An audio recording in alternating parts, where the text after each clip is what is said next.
Hey guys,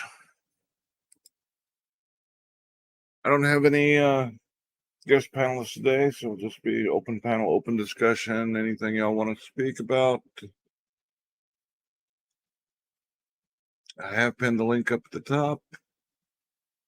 How you doing, Wendy, Grim Reaper, and Mandy, Miss Mandy, and Gary UK? How y'all doing today?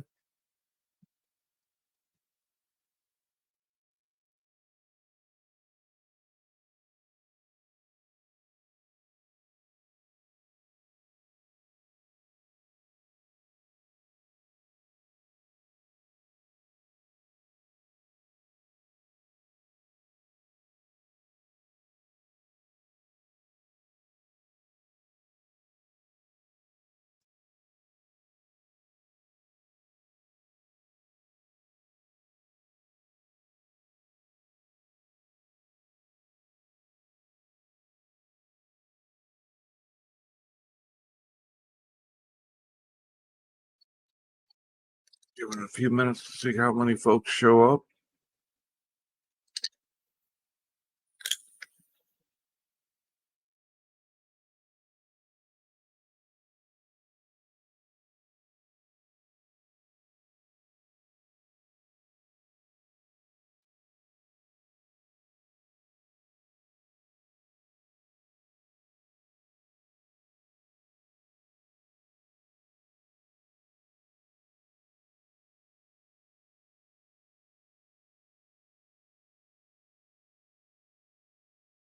Miss Mandy, you and me both. Especially since the drama centered around four channels I greatly admire and respect.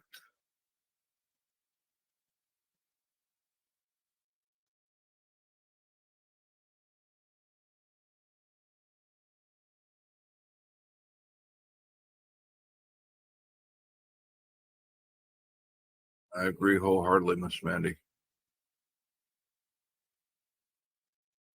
At this point, no matter what the outcome, there's a lot of damage being done.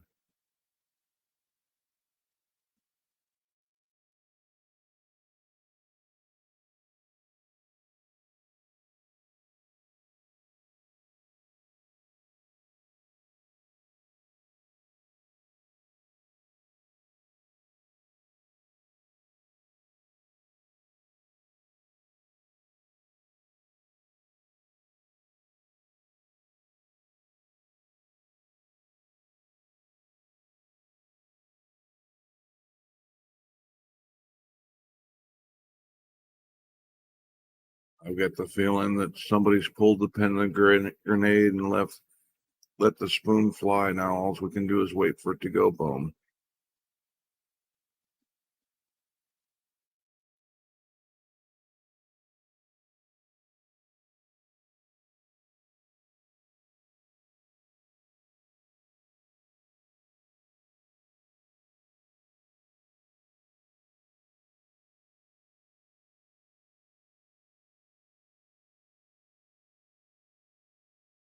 How you doing? Talking with Tommy D.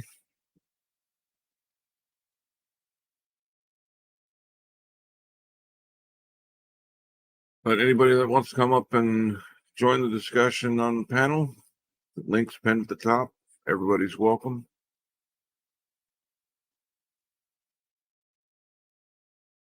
Anybody got good news out there?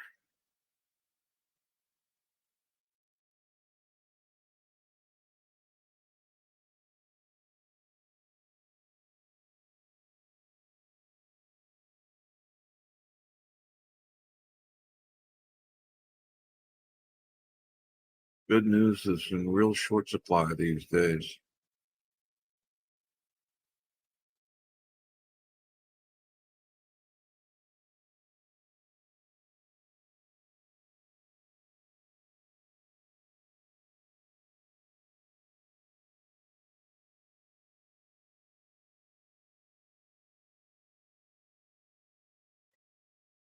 Reaper, are you going to be coming up, or are you just going to sit in the gallows?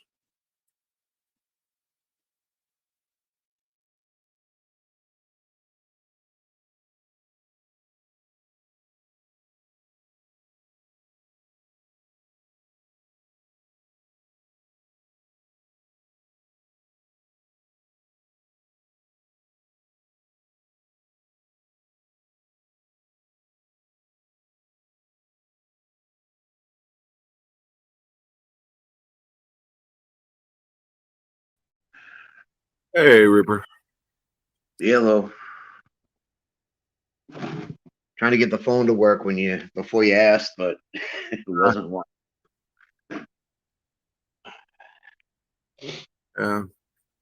One thing that's striking me wrong with this is I have problems with trying to define air quoting community, and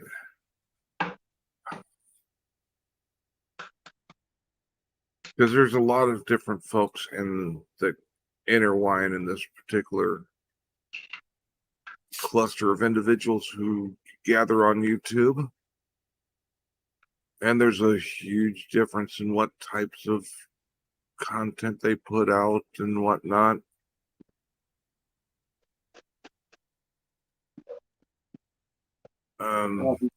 If you think about it, it's like movies and comedy and stuff.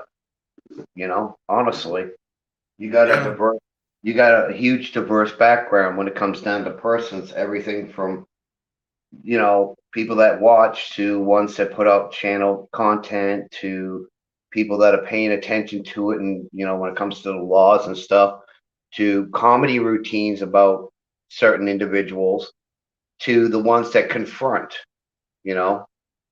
So yeah, I mean it's majorly diverse. You can't define no matter how you look at it. Either way you sell it, yeah. it's the same thing. We're still a community because we're all pretty much doing the same thing.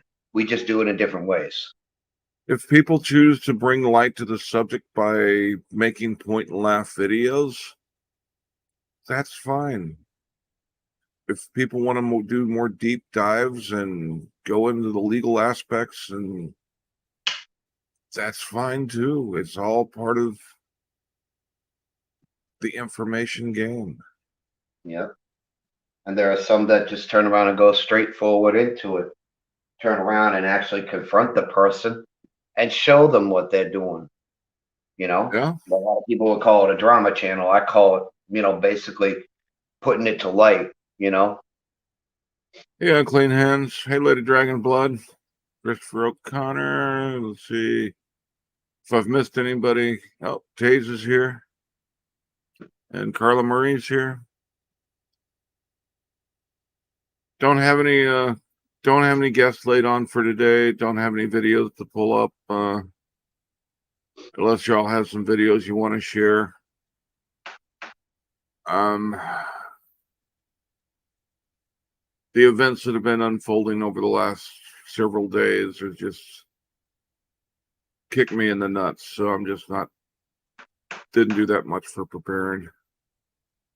I can say this: I've been doing a ton of research. There are three new people that did come out of the woodwork that are infiltrating, and I get some more things. Hey, Carla, I did turn around and get a little information about them. They are high up type frauditors, and they're putting out as much information, and they're gathering themselves together. One of them's actually calling himself the Game. Another one's going by the Auditor Killer, and there's another one I can't remember the name off bat. I think they just call himself A1, basically. So they're infiltrating, they're pushing. I've been saying this for months. They're getting in. Well, they found ways of getting in. They're using our information, they're using our screen names, they're using whatever they can and playing the nicey nicey stuff and all that, which I did find that out too, to get into it. But unfortunately, what's also going on is a lot of you know, uh, some of the channels are believing them, and listening to them because there's a couple of them out there that are turning, going into double agent bullshit. I've been doing a ton of research. Yeah, and the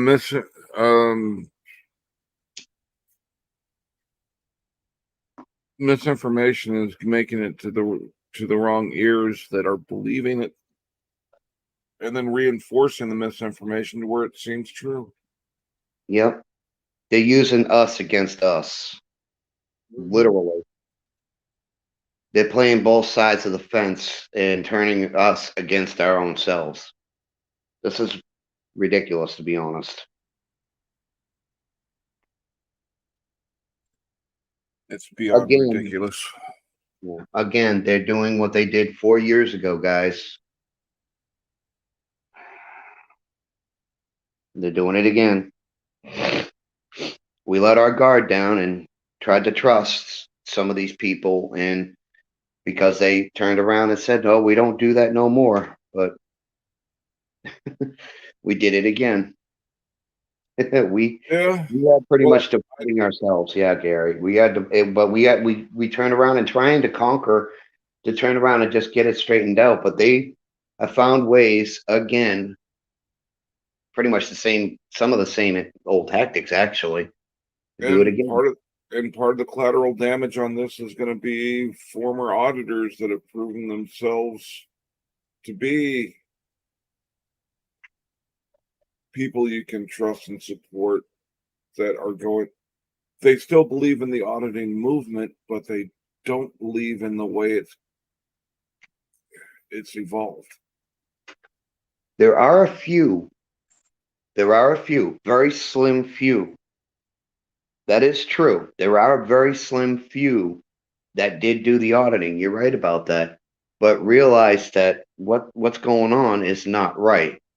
But the only problem is some of them are using that same tactic to turn us Mm-hmm. against each other. Yeah, but the good ones that have, I'm not going to say they've turned on the auditing. They've just they don't. If they've turned on what auditing has become, they're still auditors at heart. And auditing, if done right, auditing and cop watching can be good and noble. So Yeah. just because somebody's an auditor doesn't put them. I categorize frauditors against auditors, or frauditing cop watchers against actual cop watchers. But to get the clicks and views, it's warped into auditors just going in, making asses out of themselves, trying to get conflict, to build a narration, to get discord going and have content.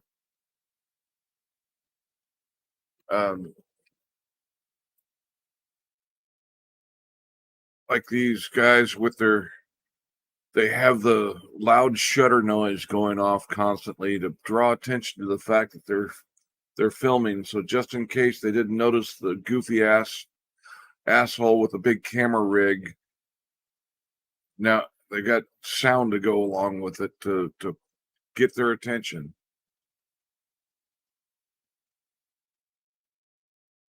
That's true. That's true. And just because it's allowable through the First Amendment to film in actual public environments doesn't mean you should be doing it when it causes people discomfort Or harm in that case. Yes. People are uncomfortable with being filmed when they don't know who's filming them and what their intentions with that footage is going to be. I don't know anybody who would be comfortable with that. And they keep comparing surveillance cameras to what they're doing. Surveillance cameras don't get plastered on YouTube with a narration.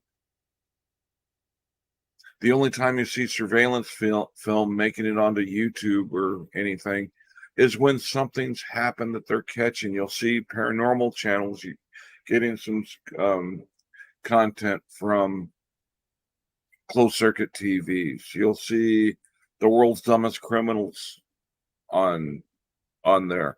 Or if an event happens at a location, the security cameras might be used. But people aren't just using the surveillance cameras to go throw out videos of people doing their normal activities every fucking day and making them uncomfortable about doing them in public.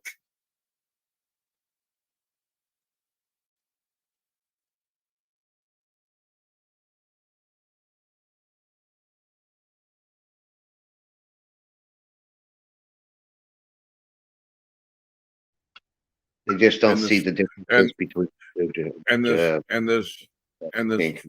this drama going on between the 4 channels that right now is just throwing a wedge through people, and that the gap is growing by the millisecond. The tit for tat videos going back and forth is not solving a damn thing.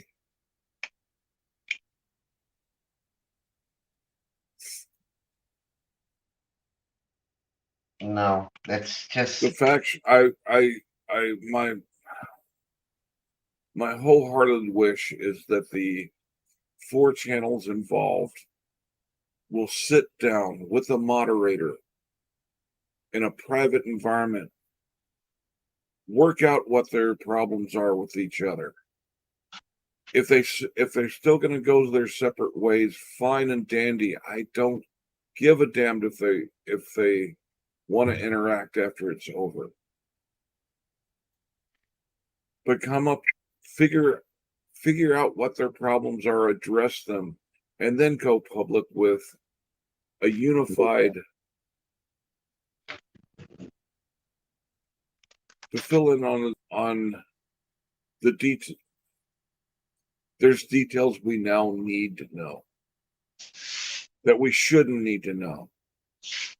But because things have been brought out the way they've been brought out now to keep people from constantly questioning everybody's actions.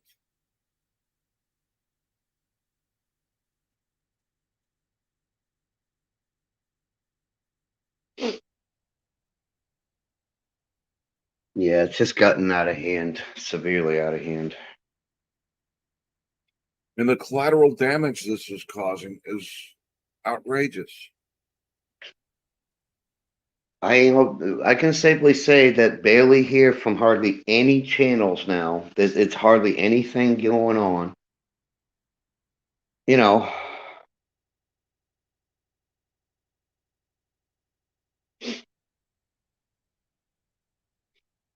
this is the kind of thing that should be, like you said, private and should be, handled directly. Like you said, a moderator, a private channel, nobody, that's it, call it quits. 2 other channels that you and I are very familiar with were about to go head to head in the same manner. They sat down and talked their issues out. They worked it the fuck out, and it's not being. The battle's over before it's begun. Yeah. I mean, it's been getting cleared up with some people. Others, it's not getting cleared up. It's literally just well, I mean, to put it in easier cases, it's turning into a bloody shit show. And in all Yeah. honesty, it's all it's doing is tearing everybody apart because now it's almost like faction against faction. It's almost like a clan war kind of deal. It's ridiculous. That's exactly what's going on. Is it's being pinned now to where you've got to make a decision of which side you're for, and if you support one side, you're against the other side automatically. Bullshit. No, you can't be for or against. I mean, facts are facts. You got to work with it, not against it. You can't turn around and pin pin it a certain way. It's literally like putting up your own flags. We've all been in these things. We're all part of this whole entire situation. The name doesn't mean squat. I don't care. You can call yourself a watchdog, a weirdo, or whatever. Okay, you can call yourself a wiener dog for all I care. We're still all part of the same community. We do it all differently. We do it the way we feel is comfortable And that's how it works. But we all do the exact same thing. We show and expose the problem. Just because we don't do it exactly the same way. Some people do, or others do. I mean, yeah, everybody does it their own way. We do, you do it with discussions. Let's see. The other people, they do it with videos and, trying to get these people up on panels, talk to them, try to get information. Some get deep into it and further. Others, they turn around and they find the person, confront the son of a bitch. Put it in easier terms. Sorry to say it that way, guys. Hopefully that didn't piss anybody off. But the program and problems are not part of what should be divided because everybody does it their own way. Yeah. So we're all exactly the same type. We're all there in this community. Bringing something out of personal nature or problems they have with others shouldn't even be a part of everybody else's headache. That's between two individuals or whatever to turn around and take care of, not everybody in the bloody community. That Reaper, kind of information should have stayed out. Reaper, let's take a breath on this for just a few seconds. Hey, Simon, welcome up. How are you doing? Looks like I'm fine. Looks like I picked the wrong day to give up joining live streams. Yeah. My intent by discussing this is not to point fingers at any one individual. Indeed. I'm not taking sides with any of the channels involved. I'm not giving my blessing to any of the channels involved because I see wrong on both sides. Yeah, I mean, I have a leaning towards.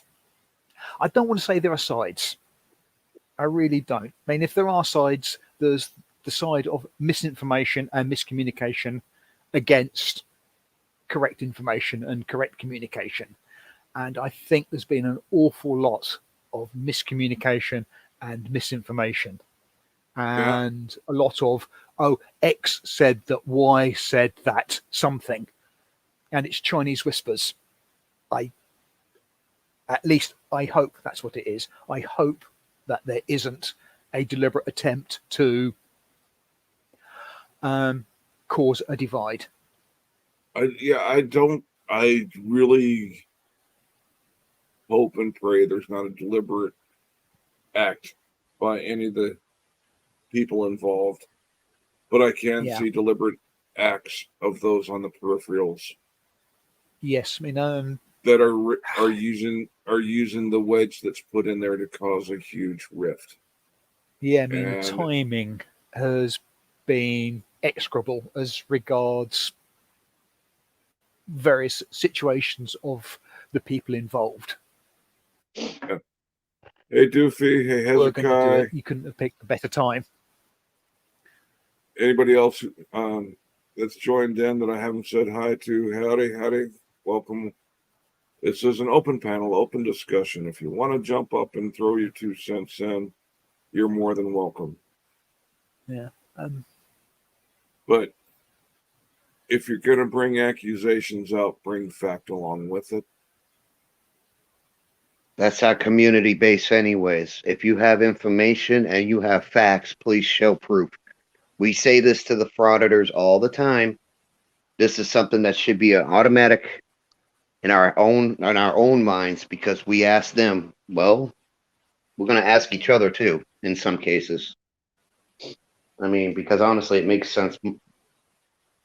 But like I said earlier, we are being severely infiltrated by these people. That is a definite truth.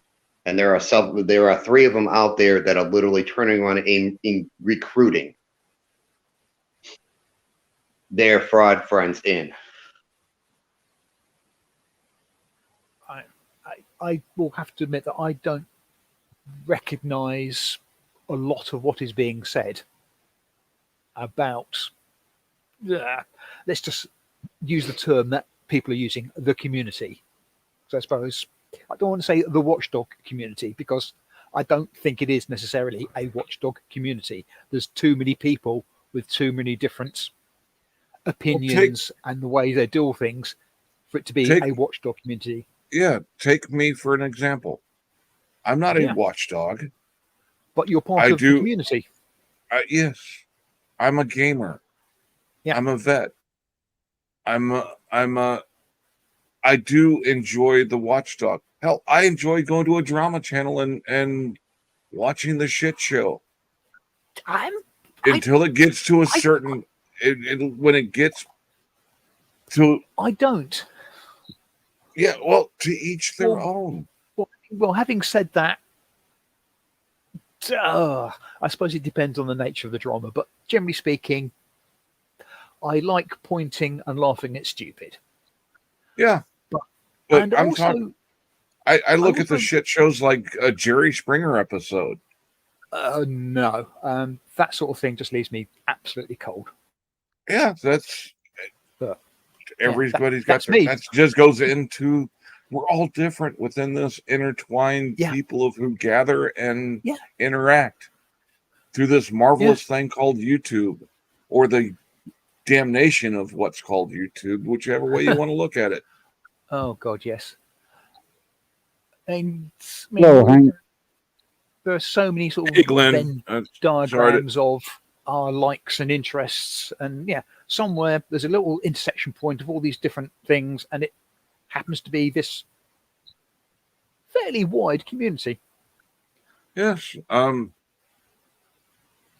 mean I'm sure as hell there are things that I like that you sane people would probably want to lynch me for, but I mean, I'm Lady Dragonblood's popcorn supplier, for example. Yeah. I'm sure that's illegal in many states, but thank God I'm not in the United States. Yeah. How you doing, Glenn? I'm doing good. How about yourself?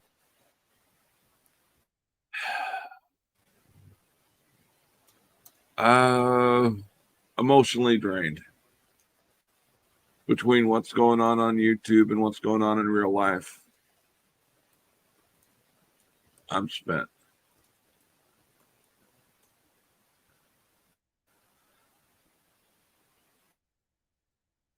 Yeah, and Hezekiah,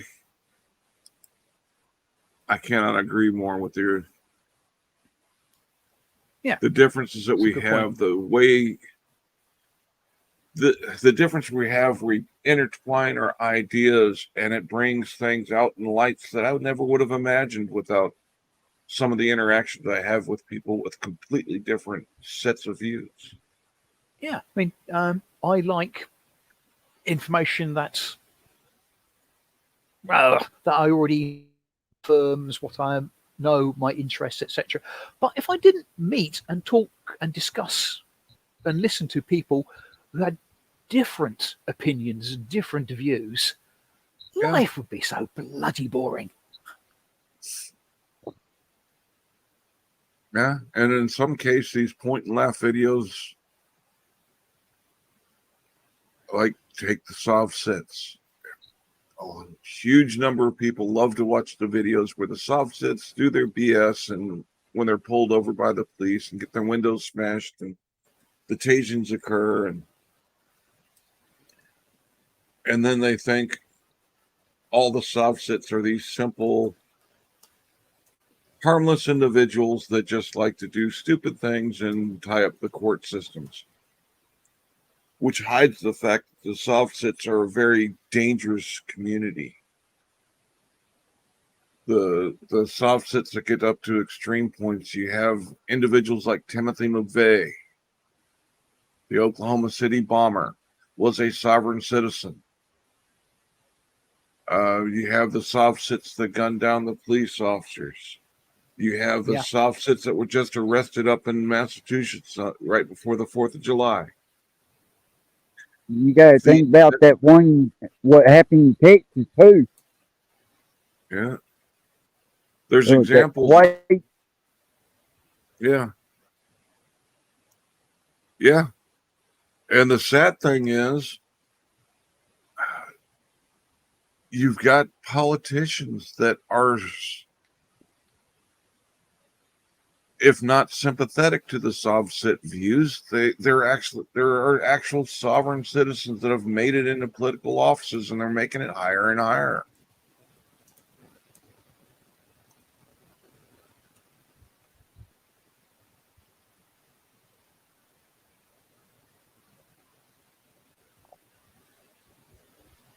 Yeah, well,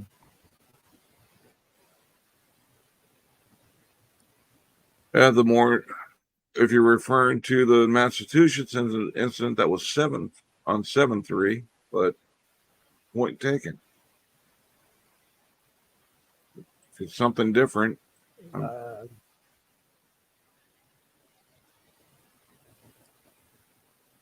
I'll have to admit I don't know what happened on that date. yeah, There's on some the third of States. on the 3rd of July, that's when the 11 Moors were pulled over in Massachusetts, and Oh, right, the Rise of the Moors Uh-huh. going to their training grounds. Right, okay.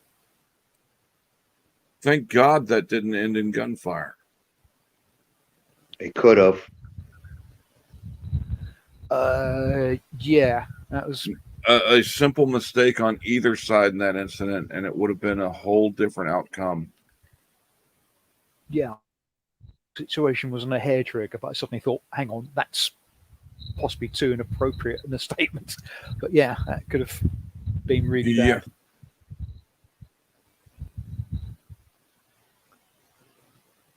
Whatever powers that be that kept it from going off, thank God. Yeah, the little Lady Dragon's Blood just came up when a Southside father and son killed a police officer in West Memphis, Arkansas. Yeah. Heard about Yeah, over You've just got- a traffic infraction. you've got Bear's Law was a South sitting that would actually he's in jail now because of his kidnapping. Yep. He was trying it. From everything I've read on it, his activities were very cult-like. Yep. They said it was practically a cult. Yeah.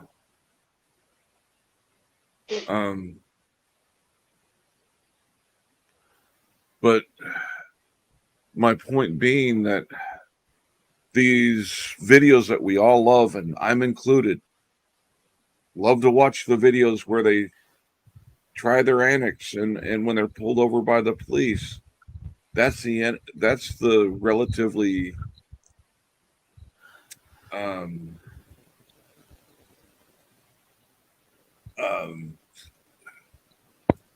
simple end of The lighter side of the substance. Yeah. I'll help you out with that one. yeah, the less dangerous side of the Sovsets. Yeah. But what they're doing with tying up the courts and everything, that's causing dangers in another way. Because the court systems are backed up enough without bullshit like that.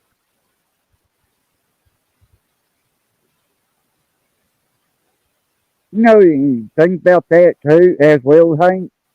No, you got these idiots that does that. I don't know what they really thinking about. In fact, that if they think they can beat the law, one thing I already know, you can't beat the law. Yeah. Because which one we do get the law, what we do.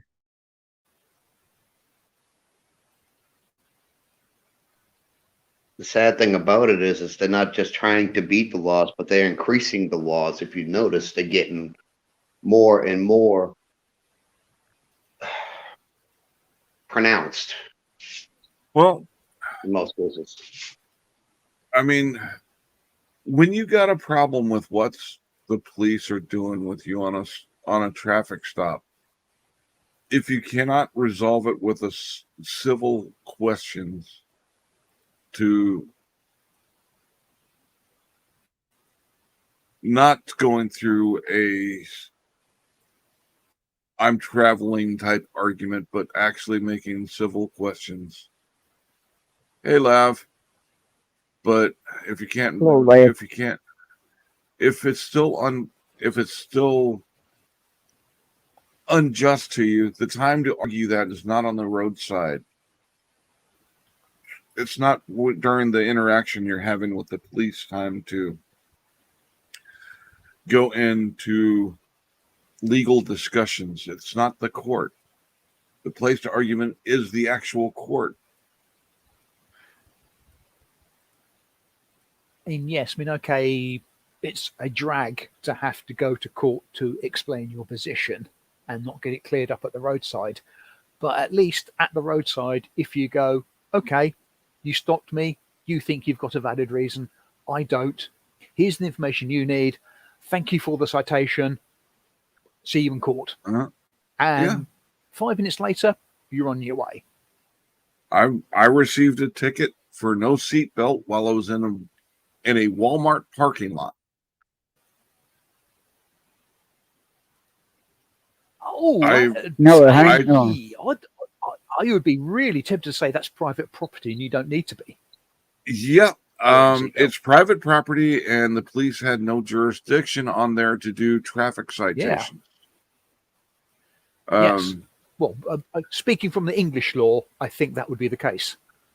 In the jurisdiction I was in, that was the law. It unfortunately had to make it all the way up to where I had to be in front of the judge, and the judge agreed with it and read the riot act to the police officer and the prosecuting attorney that was there for that making it as far as it did when it shouldn't have been done in the first place.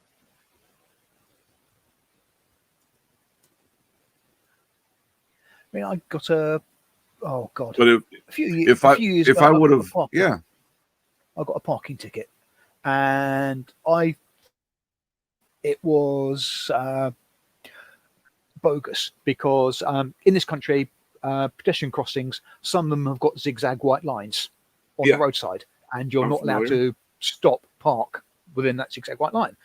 I happened to be going to a shop, very, very, very wide pavement, about 2.5 cars wide, and I parked up on the pavement, fully on the pavement, and I was opposite the zigzag white lines, and I thought that's for not parking on the road, but I got a ticket, and I thought that's dubious, but I don't have the money to take it to court and argue against it, because I'm thinking the person who gave me the ticket probably knows the law better than I do, as much as I think it's bogus and as much as people backseat lawyering me. So I just paid it. I've seen a car park there regularly for quite a while now, so I phoned the parking regulation people. Car parked here frequently, described the car. Nothing happened, so I called the actual town council parking people and said, yeah, before my head explodes, is this legal or is it not legal? And I was told if it's a zigzag white lines, it's legal. If it's double yellow lines, which are just no parking, they extend to the boundary of any buildings adjacent, whereas the zigzag white lines don't. So since there were no double yellow lines there, I got a bogus ticket a number of years back. Yeah. And yeah, okay, hell, I'm out. What was it, 60 quid for the ticket? But sucks to be me. But yeah, it can happen. Well, parking tickets are usually cheap enough. Most people pay them through the mail versus trying to go and fight them in court, because if you got to take off the time from work to go and fight the ticket, you're losing more money by, even if you don't have to engage an attorney. Yeah, that's the advantage. No, I hang on, I don't agree work, so Go ahead. Go ahead, Simon. You go first. I mean, yeah, I don't work, so there's no time off really needed. So it's just grumble, grumble, grumble, pay.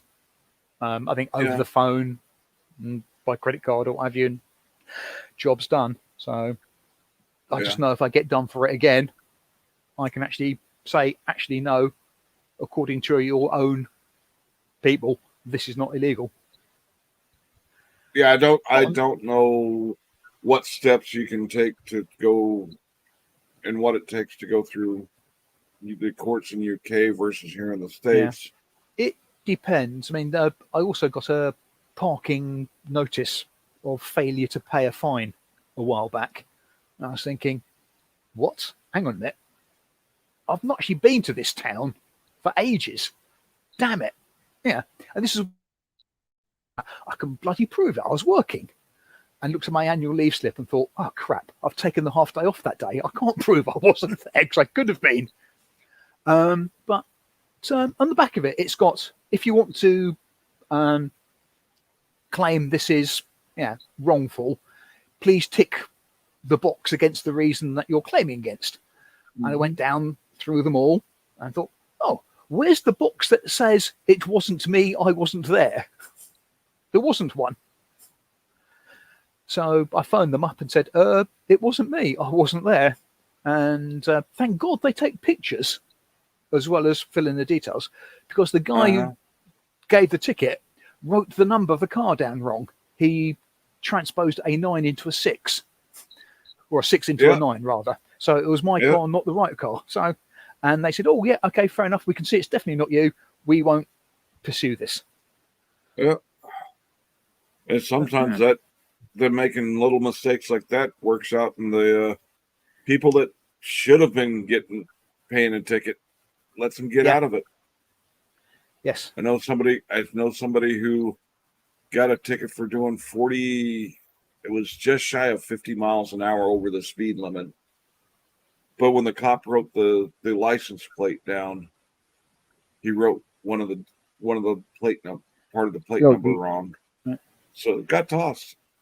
Yeah. Actually, what Binary says is quite interesting. So just yesterday, I saw a video of that somebody got a ticket because automatic number plate recognition picked up their plate, except it was somebody wearing a T-shirt with something very similar to this guy's number plate written across the chest of it, and that got recognized instead. Oops. Yeah. Yeah. The red light cameras that we have in our area got the issues that were coming up from that. It's legal for us here to take a right on red as long as traffic's clear. Well, every time somebody took a right on red, the traffic camera was putting it in the system as running the red light, which they weren't. Ouch. Yeah. And there was there wasn't a human going through these before they automatically mailed out these tickets. Yeah, it's always a so that was forcing people. Yeah, that was forcing people to either pay a bogus ticket and take the damage on their insurance bills, or go into court to. Yeah, I really need to work the bugs out of some of these systems. Yeah, well, they moved to where a human was having to review all the red light footage before they went out, but that was still filed. So the red light cameras are still in place, but they're no longer functional until they get it figured out right. Yeah, ex next door neighbours of mine, they got a ticket for going through one of the tunnels under the Thames in London. Blackhall Tunnel. You've got to pay a toll, and there's lots of ways you can pay it. You can pay it in advance if you know you're going through the tunnel, or you can chuck a quid, whatever it is, in the collection bucket as you go past. Anyway, they got a sort of a fine for going through the Blackhall Tunnel without paying, complete with a picture of and this is your vehicle doing it. Which they returned and said, yes, that is indeed our vehicle going through the Blackhall Tunnel. Don't you notice it's on the back of a tow truck? So they... No, I know two different... Go ahead, Glenn. No, I know two different cases happened in 1 year where two different people when in same story in different days, okay? But from when that what they need, they came out to the vehicle. They just got in their vehicle and the state troopers wasn't wearing no seatbelt ticket. They wanted to, what's this for? They wanted this, well, you this partner their seatbelt. And they wanted to, I like to see that stick because simple fact, no, I just got in my vehicle and second, we already know you got a dash cam going to show different. And you want to try to you want to take this to court because we can get you on that one. And Yeah. it so happens the state trooper, state trooper, he did twice on two different people. And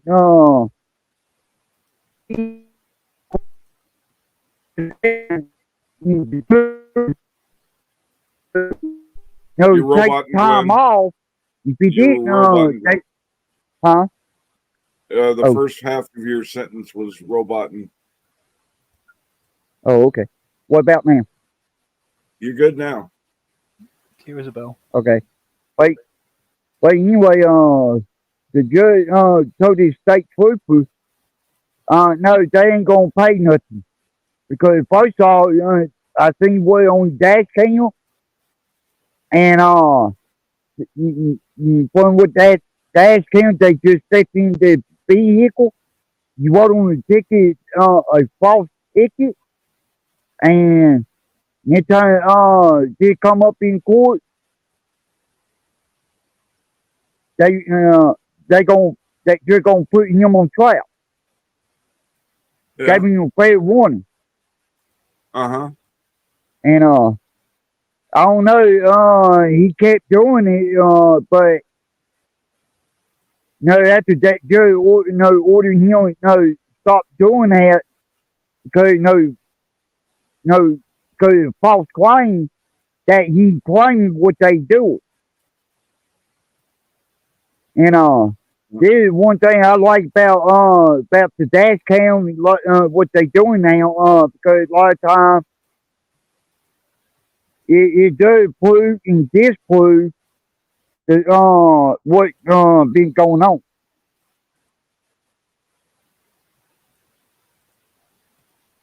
Yeah. That's I highly suggest anybody driving consider purchasing your own dash cams. They're inexpensive now. I have been for a while now, pondering it. Yeah, they're well worth like I said, they're not that expensive. They have decent memories to Yeah. them, and as long as everything goes fine, great. It's just a peace of mind to have it. Yeah. But if an accident happens, a ticket. Yeah. They're one of the dash cams I'm looking at actually shows your speed. Right. Yes, I've seen some videos of dash cams that show speed. Trouble is, I think I know how that is done, and I'm sort of anti Big Brother, and I think they do that by GPS stuff, and I don't want any GPS related stuff in anything that I own. Well, yeah, well, anything you get tech nowadays, if you're too worried about Big Brother, you're screwed. I mean, hell, cell phones nowadays, how can you be sure that nobody's listening? Cell phones can be hacked easy, and people can use your cameras and your voice recordings, or the not voice recordings, but the microphone on it to hear what's going on around your cell phone without your knowledge.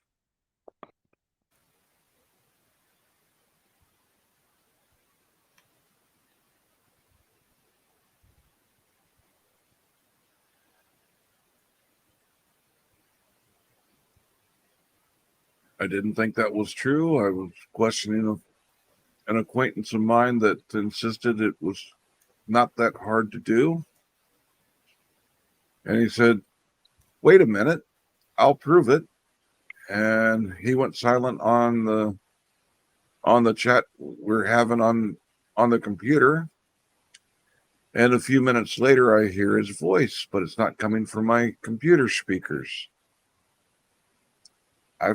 He had hacked my phone and was talking to me through my phone without calling me.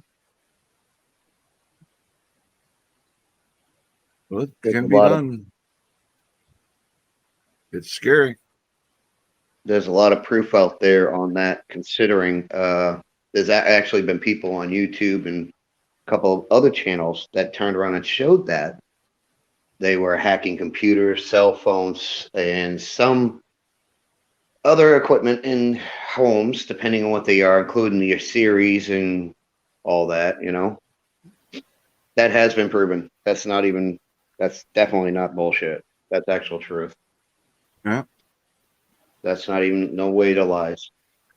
Well, the thing that a lot of people forget is, well, Nietzsche said, be careful for when you look into the abyss looks into you. What a lot of people don't realize is that when you connect to the internet also connects to you. It's not a one-way thing.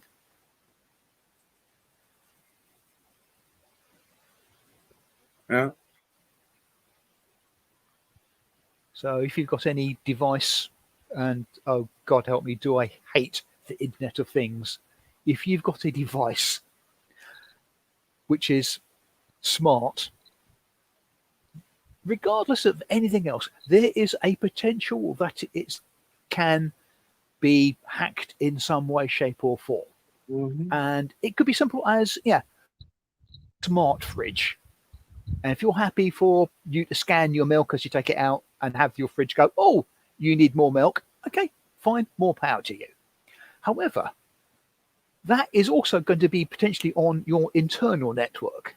Mm-hmm. So if they can manage to get to your fridge, they can probably leapfrog somewhere else. And Well- that somewhere else could be somewhere where you really, really don't want them. So Well- it's just, I actually know somebody with a smart fridge, and they do their grocery lists off. The fridge has an input of I think it's voice. They can create their grocery list as they're using stuff. So when it's time to shop, they transfer the grocery list to their phone, or they can pull it off their phone when they're grocery shopping. I suppose I can see the utility of that. But then again, Yeah, I've got the facility of opening the fridge and going, oh, look, no milk. Next time I'm at the shops, I'll get milk. well, the proof that they're tracking what you're doing with it comes in the fact that after they got that fridge, they started getting a bunch of advertisements specific to the types of items they were purchasing, or trying to get them to purchase items that are better than what they're purchasing. Yeah. And let's not forget that if anything is free, like the sort of smart fridge giving you all this data about stuff like that, what the price you're paying is your information. Mm-hmm. Yeah. Somebody somewhere is collecting this information. What Yeah. they do with it, I mean, how death-defyingly bad it is that they know you're out of milk, I don't know, but it's being collected. How the information used can be used in good ways, like Yeah. offering you discounts on things that you normally purchase. To me, is a good thing.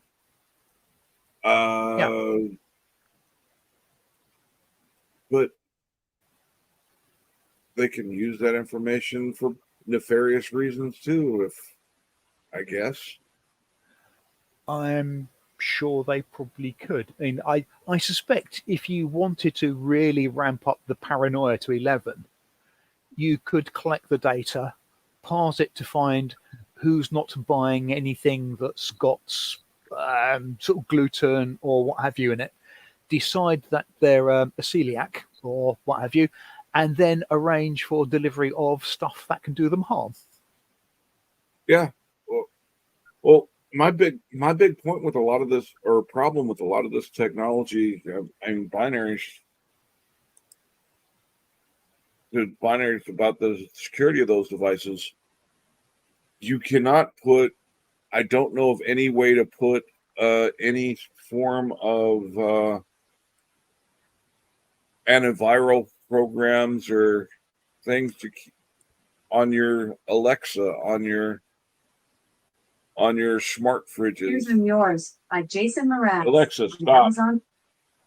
Sorry about that. Sorry. Speaking of the animal, Hey, Yeah. Hank, Is Uh-huh. this the I point just where I posted shout a out? video in private chat. Okay. So is this the point where I Um, shout the- out a certain automated lady's name? Buy 24 cases of baked beans. Confirm. Well, I'm using my headphones, so she won't hear that. Ah, fair enough.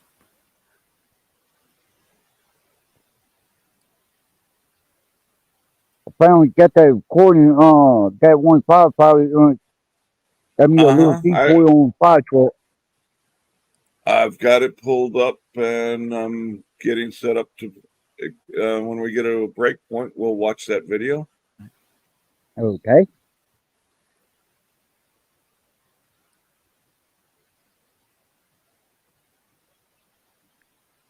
All right. Yeah. Binaries. A built-in or a way to include those devices on your other protection, internet protection means. Well, the obvious can- way to make it secure is not to attach it to the network at all, which is obviously besides the point. But the other way would be to make it built-in functionality only what you want the device to do. Yeah. Only give it the but- ability to yeah. do what.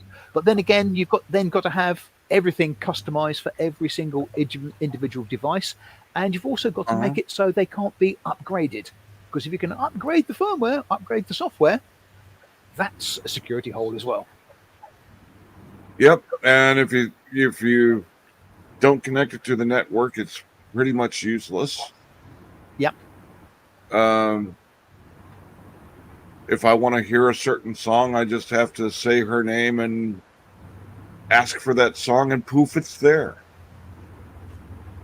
That song can follow me around the house.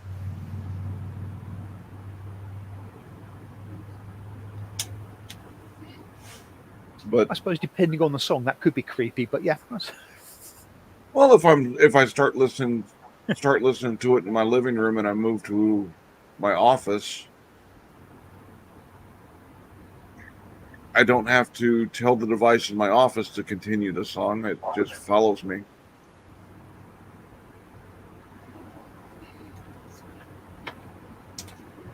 And I can Yeah, shut that feature down. I had it at first. It was tracking the motion. It was using motion tracking, and when my dogs would go in a different room, the music would move.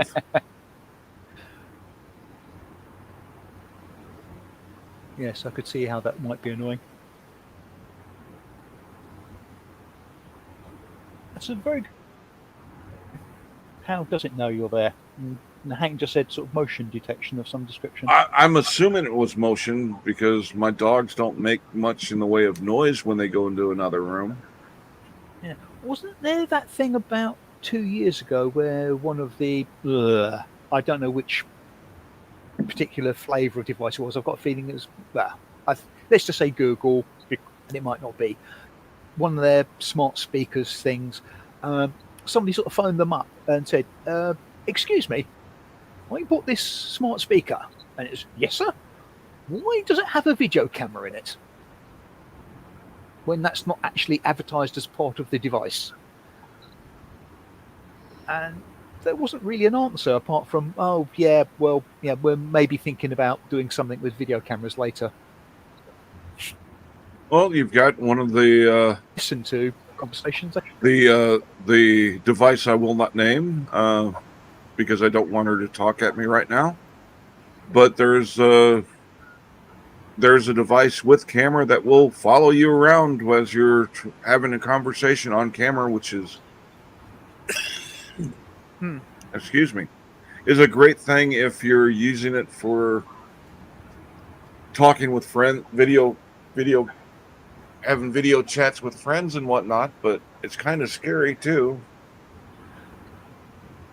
Yes, I mean, there's all these little, oh, that's quite handy, but I've got this habit of finding potentially bad things that all this technology can be used for. And I mean, that's aside from just all the usual, well, I bet that's got security holes in it. Because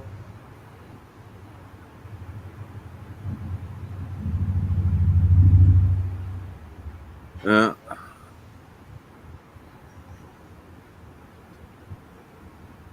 Hey, Mall Cop. Well, welcome up on the panel, Mall Cop. You had something you wanted to say, or? Nothing in particular. Just waiting until I do. Getting everything set up here. Everybody doing all right today? I'm yeah, doing welcome. pretty good. Good. It's the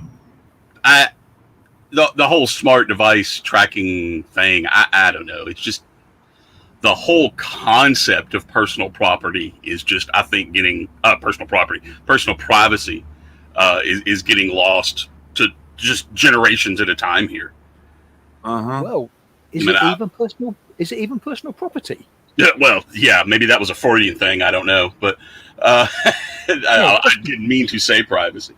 Yeah, just because you buy it, it seems quite often with a lot of these things doesn't mean you actually, Yes, because yeah, the manufacturer can do what they want with it. absolutely. And the smart device thing, that's been one of my kind of lines. I was like, no, I don't really have any interest in that. It probably has some really neat conveniences, but I don't know, I got enough people listening to me, so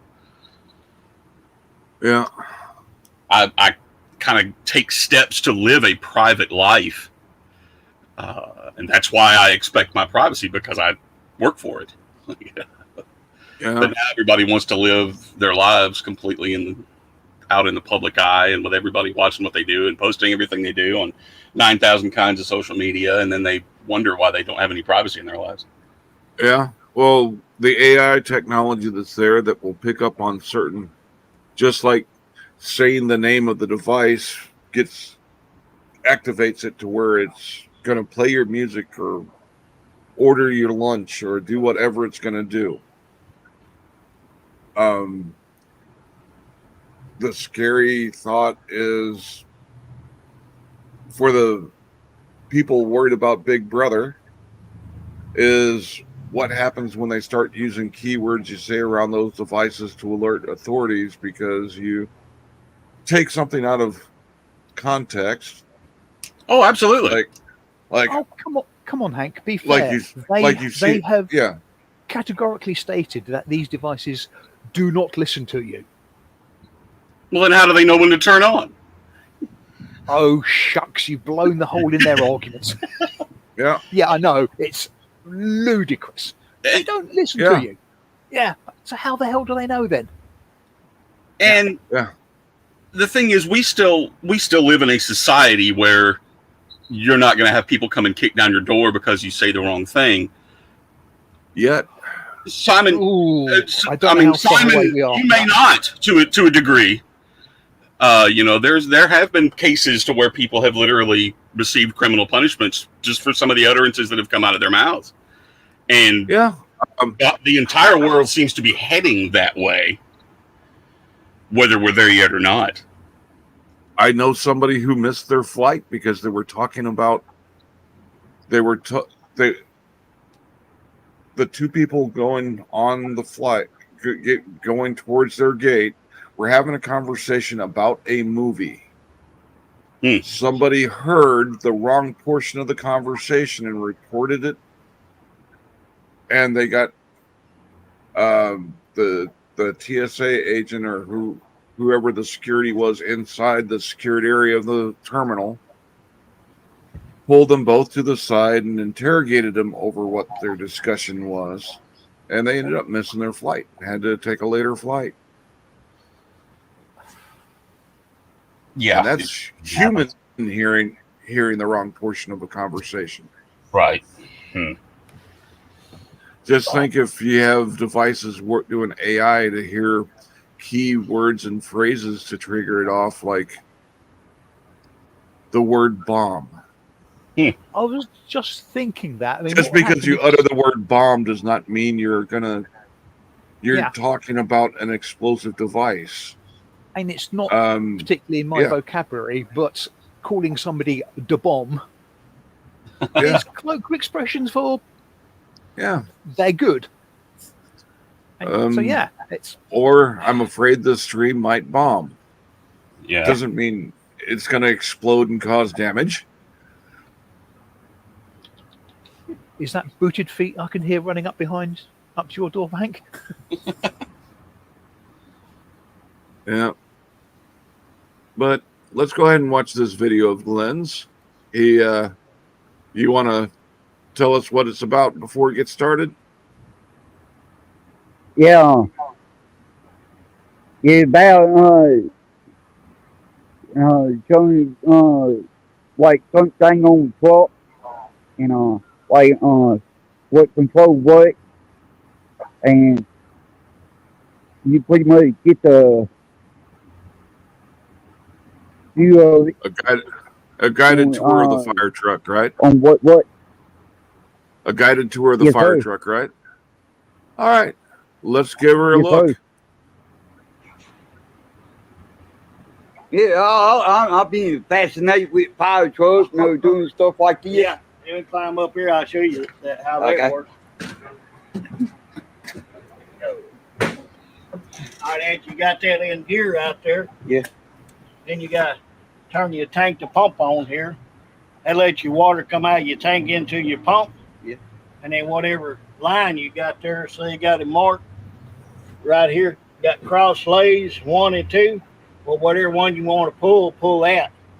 And then your deck gun or deck gun. Right there is one you go.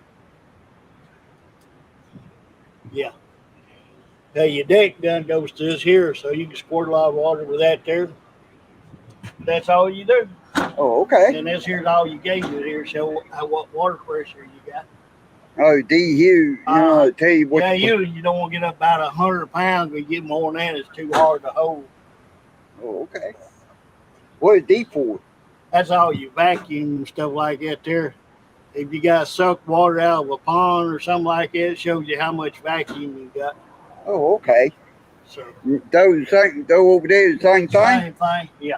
Oh, okay. Yeah. These here go to them down there on the side down there, them fittings down there. Oh, okay. Yeah, these here go to these over here. Oh, okay. That's it. They're not bad. Yeah. Yeah, I got some friends want me to do like a recording. Uh-huh. And what I do, I got a YouTube channel. Yeah. And what I do, I kind of show everybody what kind of friends, Uh-huh.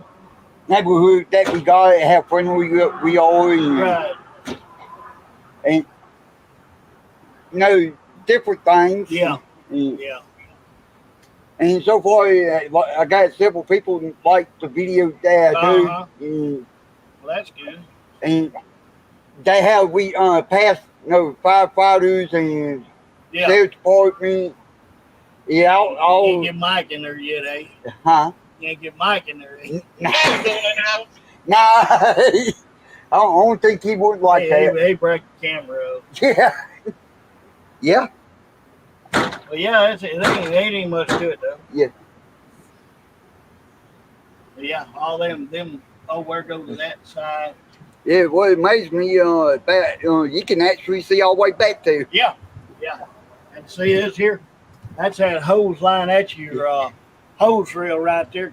We use that for a lot of cauliflowers and grass okay. fires a lot Where y'all pump at on here? in here. Oh, okay.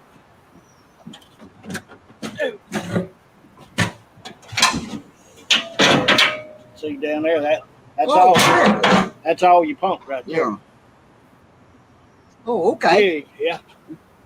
So that's why it comes out these fittings over here, because you can hook up on this side and pump, or hook up on that side. Yeah, you come out over here too, doesn't it? Yeah. Either side. I sure do appreciate it. Oh, you welcome. You can find them set up in there if you want to, and film out there if you like. Climb up there.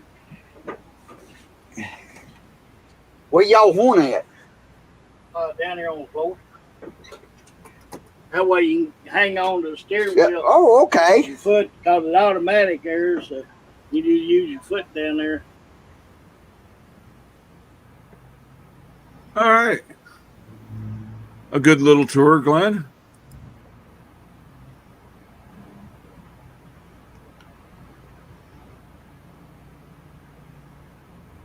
You there, Glenn? Yeah, they all here to it. And that's just one fire truck. Yeah. Yes, sir. So you're gonna go back and do more on the other fire trucks and Yeah. Yeah, I know they gonna let me, won't do, I'll take like a little detour kind of by myself, kind of showing what the whole truck is and climb in the cab, look around and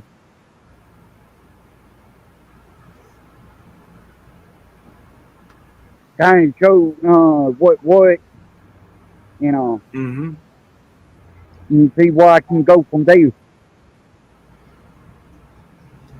Two things. One, very interesting video, and they seem to be understandably a lot more complex than I thought they might be.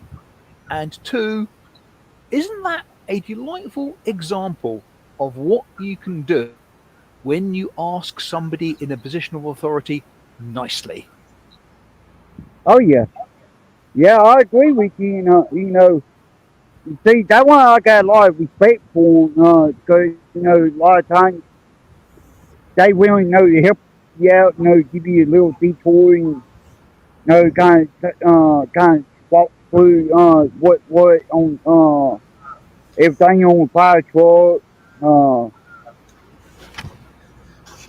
what in police officers, ain't no different. You got some nice ones, some bad ones. Y'all see, I know my local authority, and I know the local firefighters. Here where I'm at, we can I can associate with them because I know who I'm dealing with. Yeah, and I'm sure if you approached a police officer in a civil manner, they would show you the ins and outs of their police car. I was just about to say you could catching up at them at night with your camera film out and saying, "I do not answer questions. I do not consent," and they'll give you an in-depth sort of a description of the back of their car. Well, yeah, but if you don't want the need of bail money involved in a tour of a police car, I would approach them in a civil manner. Most people really like to talk about what they do. Oh, yeah. Most people like to talk about our job. Actually, a auditor. Yeah. Yeah, a couple of days ago, and the policeman said, "Do you want to look in the car?" And the guy said, "Oh, yeah, okay." So the guy actually started giving him a tour of the bloody car. Mm-hmm. So yeah. If they really want to know the ins and outs of what the police do, there's ride-along programs that I'm afraid a lot of the fraudsters wouldn't qualify for because they don't let felons do it. Or they do screen the people they allow into the ride-alongs, and if you've been setting the your word out about how bad the police are, you're probably not Yeah. going to get a ride along. Well, Glenn A wouldn't fit in the back, and 2, they'd have to adjust the suspension. Yeah, Sorry, Glenn. When I say Glenn, I mean Mr. and the Soria. car would Sorry. be out of service for Suddenly, yeah, suddenly dawned on me. No, not you, Glenn. The other one. yeah. Yeah. Glenn Serio, if he did a ride along, that car would be out of service for a month to air it out.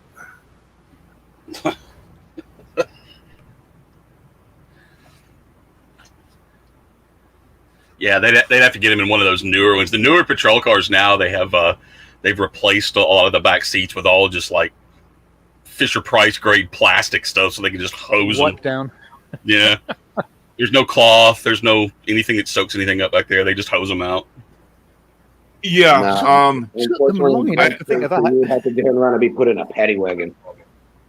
Well, I got a ride from a police officer when my truck broke down, and the tow truck was gonna be a pretty long time. I needed to get some food. The officer was about to take his lunch break. He let me ride with him up to go. We went to Subway, but I had to ride in the back of the vehicle. Right. If you don't have your hands behind your back, it's very uncomfortable. But I found if I put my hands behind my back like I was cuffed, I was actually fairly comfortable. Because the back has a cutout for your arms Yes. for when you're in the cuff position.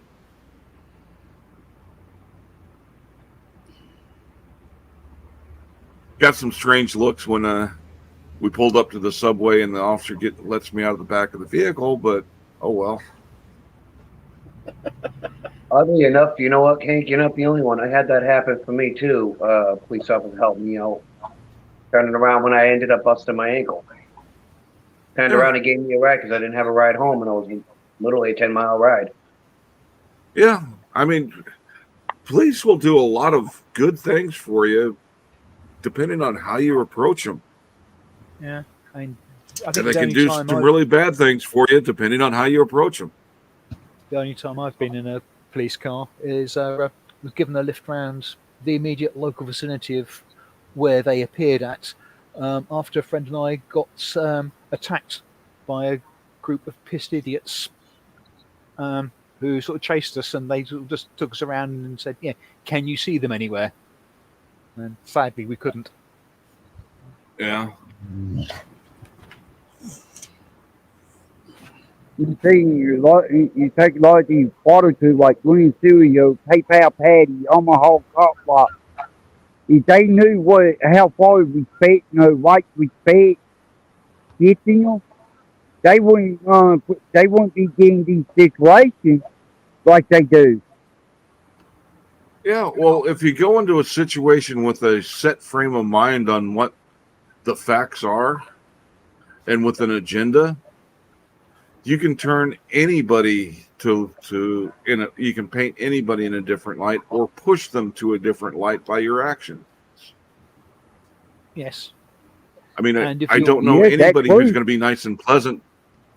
I don't know anybody who's going to be nice and present when you get in their face yelling, "Fuck you, fuck your job skill, fuck this, fuck that." It's kind of hard for somebody to still be pleasant to you after that. So it shouldn't be any big surprise that they get treated more harshly once they go off with an attitude like that. Yeah, I know it's Yeah. sad, but yeah. And just because you say something No. in a calm manner, but Oh. it's still condescending and sarcastic, you're gonna get a negative reaction, even though you're not yelling, screaming, or making a big. Yeah, and I mean, I've never had to deal with people in that light, but I've had people on the phone or whatever who've acted in a certain way, and it's been okay. So, okay, I will Well- deal with your. It's now gone to the bottom of my pile. Mm-hmm. So I mean, I will, like the police, I will still deal with them, but they won't get any preferential treatment in any way, shape, or form. They'll get, well, if I say letter of the law, it wasn't a legal. They'll get, the bare minimum.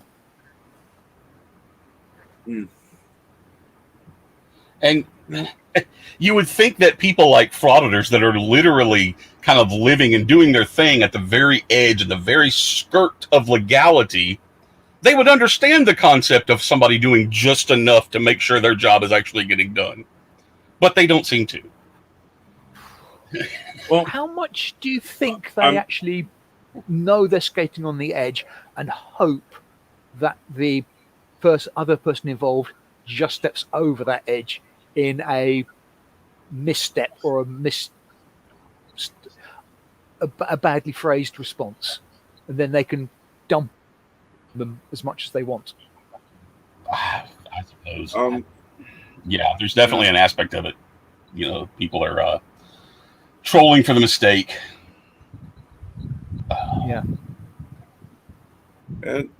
and some of the people come approaching the officers with a camera that get a bad reaction. If those officers have been exposed to the nasty end of frauditing, they're going to have a preconceived notion of what that person coming up, putting a camera around them is all about before a word's said. Absolutely. Which It's in not itself fair. is actually not a good. Isn't it about to say? Which in itself is not a good thing. But it's police officers are human. It's understandable. Yeah, I don't you know, I don't want an artificial intelligent robot performing law. Oh God, I've just got this. You have put to comply, sort of running through my head now.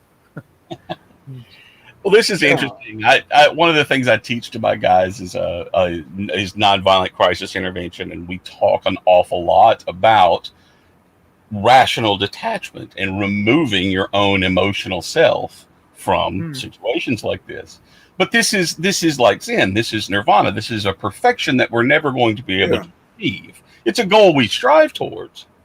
Yeah, We're never going to get there because we are human beings. yeah, you can work on it and improve it, but everybody's going to be able to be triggered at one point or another. I don't care how zen you've lived your life. Somebody's going to be able to do something that will trigger you into Absolutely. I'm as Yeah. laid back. I don't even want to hurt anybody's feelings, but there's certain things that you can say to me that it's probably going to be on. I'm probably going to freak out. and those are with you. issues I try and work on because Yes, absolutely. It gets so much easier as we get older. yeah, when you immediately go off with a harsh negative response when you had one of your trigger points, it could have been just a misunderstanding of what somebody said, but now it's an issue. Yes. But saying that, I did have to yesterday I had an incident that my inner Karen got released. I got to my grocery store yesterday, and they're doing work on the parking lot. So a big section of the parking lot's fenced off, and they're redoing the pavement, which is fine. But some brainchild decided it was the appropriate place to move the return cart corrals is in two of the disabled parking spaces. Oh, Hmm.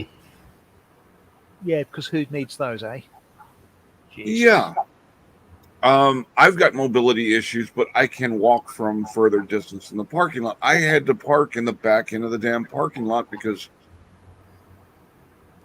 it was a busy shopping day, and a about a third or a quarter of the parking lot was out of service because of the repair work. So parking was a bitch in the first place, but 2 of the parking spaces available to help me with my mobility issues were removed. So I had, Hank, I'm going ahead and jump down. Thank you for letting me come. Hey, thanks, Glenn. Right. see you, Glenn. Appreciate for coming up. Keep up the videos. All right. But I went, as I was entering the store, they have a greeter at the door. I asked to see the manager, which he asked, what about? I explained. He says, they did what? And got the manager. So I did not have a problem with the response from the store. When the manager approached, she was, she did not know that they had done that. And she was upset with it. And I went with her out to the construction, the people doing the construction. When the person that she approached ignored her, my inner Karen got released. I demanded to see the manager, i.e. the foreman. And I had a few choice words for what the asshole had said to the manager and me. Finally got the manager over there, and or not the manager, the foreman for the on-site foreman. And I asked him point blank who was the rocket scientist that had their head so far up their ass they decided it was a appropriate place to put the shopping corrals. And he said he came up with a lame excuse, and I went off. Hopefully somebody didn't have a fucking camera, because I don't want to be on YouTube as a Karen, but it's what a lot of these Karen videos go out, where they don't have the camera going, what the lead off for them going off. Some of them, I don't think. Yeah, the context is key. Yeah. And from what you've said, Hank, that's got to be one of the plainest, most obvious justifications of saying, can I speak to a manager, please? Because the manager of the store needs to be aware. And the manager of the foreman of the people doing the works needs to be aware, because they're the ones that can make sure any change is facilitated. Yeah. So yeah, I mean, just screaming for the manager because, oh no, there's no bleach in aisle 6. Yeah, no, sorry, go away. But for something like that, yeah. Yeah. And lo and And also behold, by you- the time I was done with my shopping and going back out to my vehicle, those 2 disabled parking spaces were free of shopping corrals. And the foreman had arranged for your car to be clamped. Yeah, my car.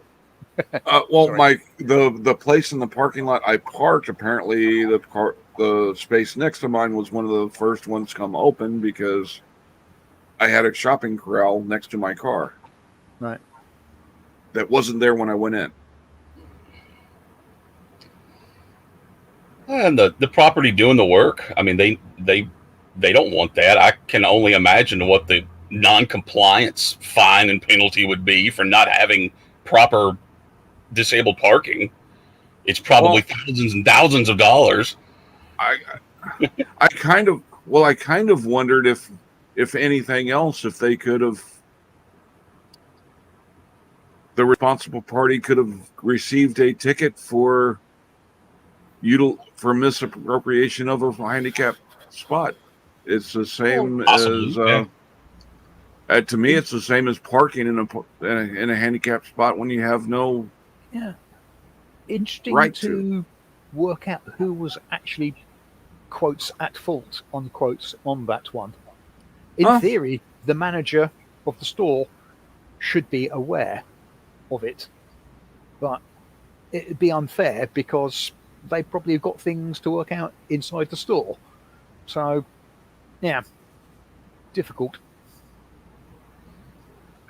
Yeah, and you can't the work they're doing can't be done overnight, so they can't do it. Yeah. In the hours that the parking lot's not in as big as demands, but I mean, concrete. They're doing it in concrete, and it takes a certain amount to dry. So, Yeah. and then you've got to paint all the lines on it and everything. But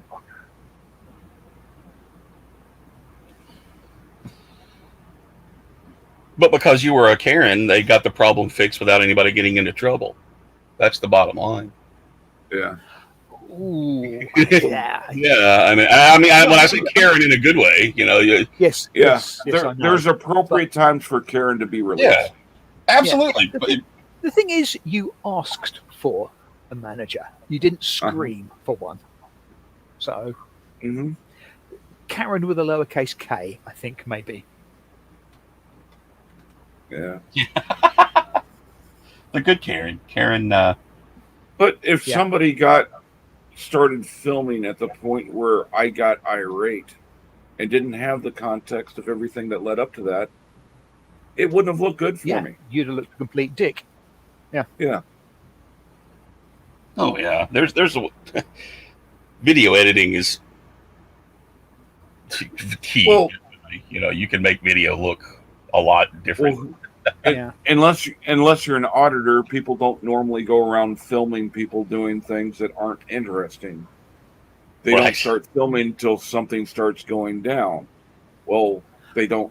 That way, what led up to what's going down doesn't get released. Doesn't get captured. Yeah, I hate to admit this, but I've actually been on a frauditor's side in a couple of cases on people sort of posting an attempt to do a First Amendment audit, and basically where the police officer said, "Can you go and stand there?" And he's been very unclear as to where the guy's supposed to go and stand, and he's been contradictory. So people pasting this fraudster for being a jerk and not doing what the officer has been saying. And I said, well, he wasn't clear about where he was supposed to be staying. Well, this guy's supposed to be standing. So, yeah, that's on the officer. And so, yeah, so, yeah. The context is important. Yeah. Cart narcs. Yeah. I've got mixed feelings about the cart narcs.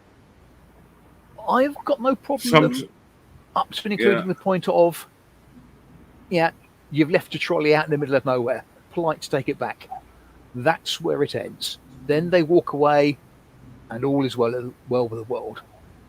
Anything that goes on after that, they're dickheads. Yeah. Just like auditing, you cross the line, you become it's Yes. frauditing to me. Yeah. So, cart narking, doing it in a certain way, I don't agree with what they're doing, but can be entertaining. Not that a lot of times I'm not on their side with the entertainment, but some of the people they deal with, their reactions are just, I don't agree with either side. Yes, they just exasperate me because even more than fraudsters, there is almost 0 point to what they're doing. I mean, okay, fraudsters. Yeah. But these guys, basically, that really bugs me. Well, we got a large part of this air quoting community that we're associated with, that any auditor is considered a frauditor because of the human nature of you form your opinion by the people doing it in a negative light, and it whenever you're watching a auditing video, you're automatically looking for what they're doing to screw up, just like I complain about auditors making assumptions and going after situations with preconceived notions and just Yeah, filling their and- narrative in. Yeah, it works both ways. And if I see somebody within this air quotes community doing something which I think is wrong, I'll mention it if I Yeah. deem it necessary. And as that, and I have done. And somebody did come back and actually say, "Yes, actually, that's a good point. Sorry, shouldn't have been so hard." Yeah, and Next. in some of these cases, I do it in the comments of the video. In other cases, I back channel conversation with the individual to discuss it in a private setting. But, and I admit that I do the same thing with certain frauditors. I assume they're going to be making an ass out of themselves no matter what, and Yeah, there's a lot of excuse my view, but I'm going off of prior knowledge of what that person does. I was about to say, yes, there's a certain predilection and history involved in a pattern of action and behavior. Yes, like God forbid, Anselmo actually does a decent audit. If he did, I'm- I would be one of the first to say, actually, you know what, chap? Well done. You should do that more often. Well, except Yeah, there's but, you never post that video. But the odds of it happening, Yeah, I don't think I'm going to have to deal with that conundrum. no.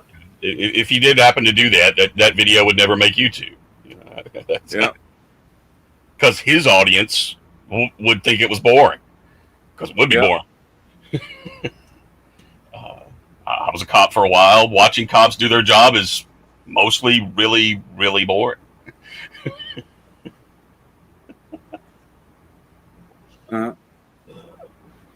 Yes, Um, certainly for me, the sort of whole point of me watching a lot of these videos in the community is, let's face it, entertainment value. Uh-huh. And I don't do it, well, so some of it's knowledge. It's interesting to find out things about other countries' laws, regulations, blah, blah, blah, blah. But generally speaking, it's entertainment. Yeah, there's others within this air quoting community again who go after it in a more educational format. Yes. Take Cheeky Monkey. Yeah, I mean, anybody who's willing to sit down and actually say, yeah, chapter and verse, these are the laws that they are breaking. The laws that they are quoting are irrelevant. Either they're outdated or they don't apply in that state or this or that. I mean, that is, and of itself, interesting and is useful because, yeah, people should know this. Yeah. Oh. And I'm trying something with my next video. I'm eager to see some feedback, and because at the beginning of the video I'm bringing up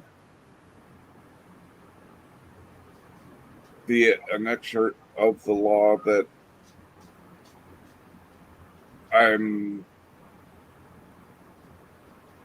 focusing on for the video. So it's brought up beforehand, and then I'll go through the rest of the video with my message, and I'm wondering how well that's going to be perceived. Which I should have that out within the next day or two. Time will tell, but I have no doubt it will either be informative or entertaining, and hopefully both. I'm trying for both. We'll see. That's cool. Check it out. I'm looking forward to it, Hank. Yeah. Because it's the next episode of my Sesame Street series. Right. So it's going to be some tongue in cheek in there, but it's also going to be what I think is relevant to the situation. But we'll see. Well, I mean, you can teach, and it is a very effective to teach with humor and entertainment, especially when you're teaching adults. Oh God, yes. I mean, This is what I do. I teach adults, and yeah, if I can make them laugh, I can usually make them remember something. Yeah, and I always tried, no matter what I was trying to teach when I was teaching soldiers, I tried to interlace some humor in with it. And I think it was more effective that way. Yeah, absolutely. I've done the same with IT stuff. Yeah, sort of teaching people stuff about, make them smile, and generally speaking, they'll remember.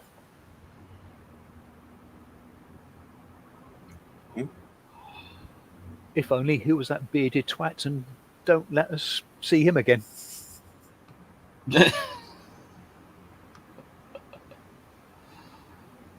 Although one time we gave them a little sheet to fill in, sort of what did you think of this sort of a tutorial session, and got one back and looked at it, and it was all box ones, which is basically one the lowest, 4 or 5 was the highest.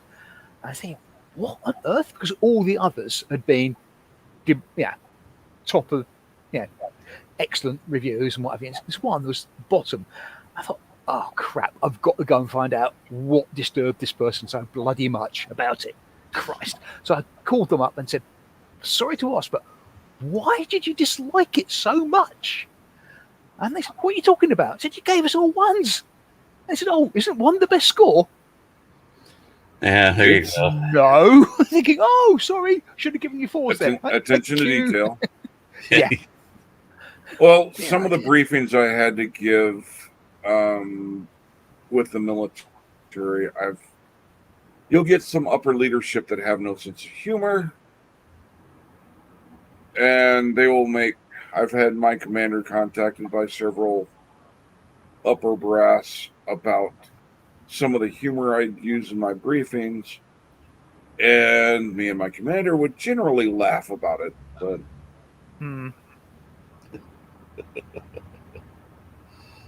you've got official or quasi-official situations about humor and stuff like that, because not everybody shares the same sort of sense of humor or level of appropriateness, but generally you can gauge it well enough. Well, one in particular, one of the ones in particular was when we were deploying into Central America. I was doing a briefing on the environmental hazards, including animals and insects that you had to watch out for. And in my slideshow, I intermixed a photo of a cheap-looking prostitute, and it was just a point to wake people up with a little humor. Most everybody got it, but unfortunately, one colonel didn't, and raised a stink. He objected to the picture of his wife then. Hi-yo! Yeah, shots fired. Yeah. Yeah, trouble is that would probably have been my immediate reaction to him saying that, and I would hope I would actually manage not to say it. Yeah, there are some briefings that humor is not appropriate in. Oh God, yes. But most of them, appropriate humor in the right spaces. Yeah. Helps get people interested in what you're Yeah. saying, and they pay attention to the stuff that if you didn't include interlace humor into it, their minds would go to sleep within the first few minutes, because let's face it, most of these briefings are about very boring things. Yeah. Yes, if you can sort of get them to perk their ears up, if only for when's he going to make the next smart ass comment, or they're listening at least. Yeah, they don't want to miss anything funny. Yeah.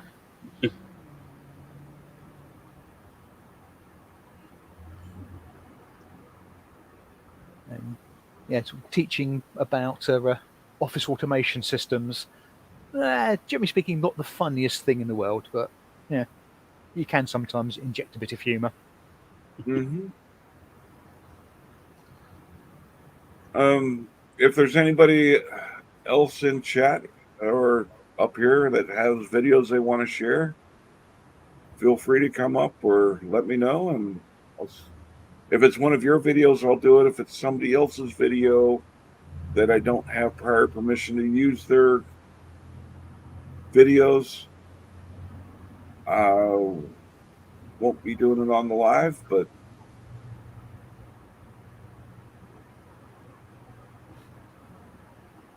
and if anybody else is interested in coming up and join the panel, the link is pinned at the top.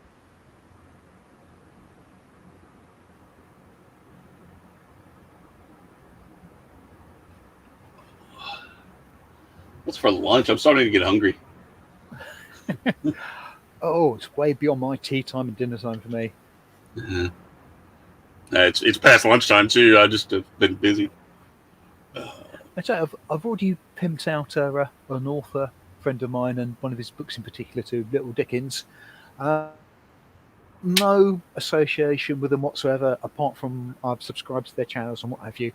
But if you like good rock music, there's a 3-piece band called The Warning from Monterrey in Mexico who are bloody excellent. Check that out. And if I say 7 years ago, they did a credible cover of Enter Sandman by Metallica. And the youngest, the three sisters, the youngest the bass player, she is now 16. Wow. I'd say 7 years ago, they did a cover of Enter Sandman and a cover of Crazy Train. They've been sort of signed up to do a track, in fact, Enter Sandman for the Metallica Blacklist album. Mm. Go and watch them. They Yeah. are brilliant. There's several creators that are bands out there that cover songs we all know and love. Yeah. With like Steven Seagal.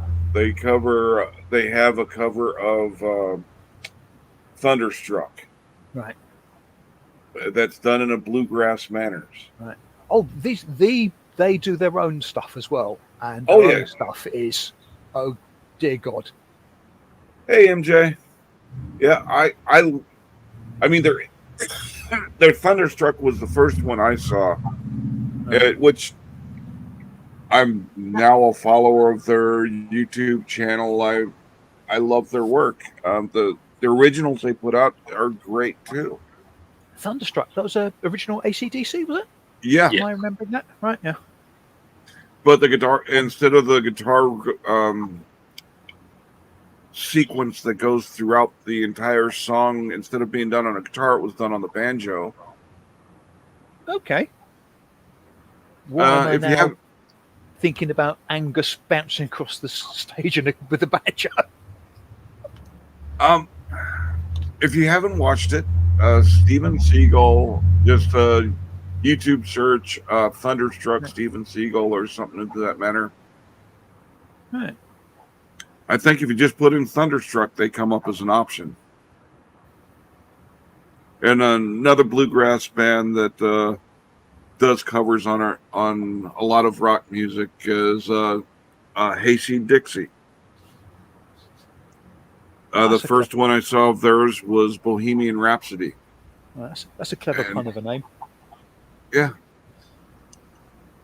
Well, one of their albums, I mean, they're tongue-in-cheek with everything. One of the names of their album is Hair Down to My Grass.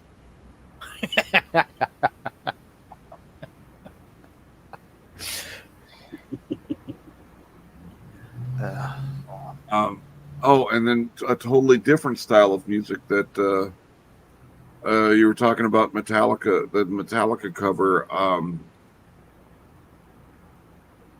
I forget the name of the group, but if you YouTube search Medieval Metallica,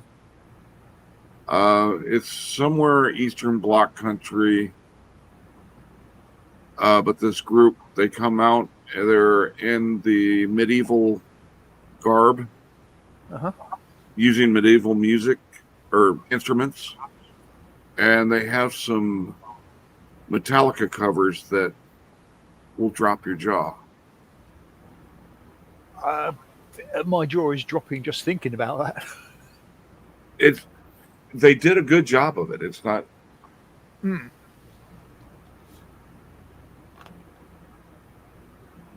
If you like that kind of stuff, it's worth a visit down the rabbit hole. Yeah, the number of rabbit holes I've been down in YouTube, I'm surprised there's any structure of YouTube left. Well, some of these rabbit holes I take off is just so I can do a brain dump and take my mind off of. Yeah. Well, following several branching rabbit holes is how I stumbled into this community in Yeah, the first place. Yeah. So, yeah. Me too. And it's how I stumbled into that band I mentioned, The Warning. I've subscribed to a reaction channel, and they did a reaction to one of their tracks, and I just watched it and I thought, holy hell, they're quite a good band. And actually go and see some other stuff they've done, and they're thinking, Christ, they are a really good band. Why Yeah. aren't they sort of doing better? And then you find out that they've been doing all this effectively off their own backs, and they've only just recently been picked up by a production agency. yeah, It's all been sort of Patreon and stuff up until then. And their videos have basically all pretty much been sort of arranged by themselves as well, with obviously a lot of professional help, but bloody hell. yeah. Well, if you look at the Bohemian Rhapsody done by Hayseed Dixie, the video work in that just adds to. I mean, it's the music, but the way they perform the song on its own without the video is great. But see, Yeah. and they do have a great rendition of Dueling Banjos. Oh, well, you can't go wrong with that, can you? No, Well, actually, I could go wrong with that because I wouldn't know which end of a banjo to pick up. yeah. But besides that, I mean, it's a good music like that's a good escape. Hmm. And then have you ever watched any of the Two Cellos videos? I've heard mention of them, and I've got a suspicion I've seen something of them, but I couldn't hand on heart say whether I have or I haven't. They did a rendition of Thunderstruck that is like, wow, they're doing that on cellos. Yeah, that's impressive. Yeah, I love Freddie Mercury, and I love when people do covers and do it well. Yeah. The thing I like about covers is, well, some covers, is, to try and phrase it, it's when they sort of make it their own. They don't actually try and sound like the original band. I mean, you can obviously know it's the track, but they do it in their own particular style. Well, like Five Finger Death Punch, they do a lot of covers. Right. I But- know of them because a friend likes them, but I've not really heard much by them.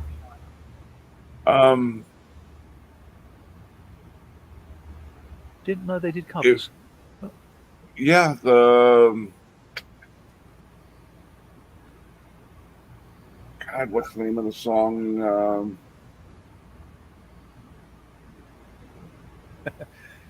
Yes, Gary, Victor Borger was very good. Yes. Yes, his phonetic punctuation was very amusing. And I was debating putting a phonetic exclamation mark at the end of that, but I decided not. That had good taste. I can't think of the first Five Finger Death Punch cover song that I can remember, and I loved how they did it. Um, The band called Devo did a very good cover of Satisfaction by the Stones. mhm. It's strange, 'cause quite often covers think, okay, but why'd you bother with the original? Don't mess with it. But I mean, some, That was a great cover. It was a completely different song, but it was still really good. it was Yeah. bloody. In fact, I actually think I like the Devo version more than the Stones version, to be honest. Yeah, yes, absolutely. It was one of those that if somebody didn't tell you that that was a cover of Satisfaction, and you only kind of halfway listen to the song, Yeah. you might not even notice. But then you're like, hey, wait a minute, that's Satisfaction. Yes. Well, there's a new version of shit. It's a Guns N' Roses cover off a Guns N' Roses song. A guy comes out and it's an acoustic cover of it, and it's great to hear. I still like the original version, but I like what they did with the with the cover. My brain's going into the mode of hiding the simple titles of things I'm trying to find right now. Welcome to my life.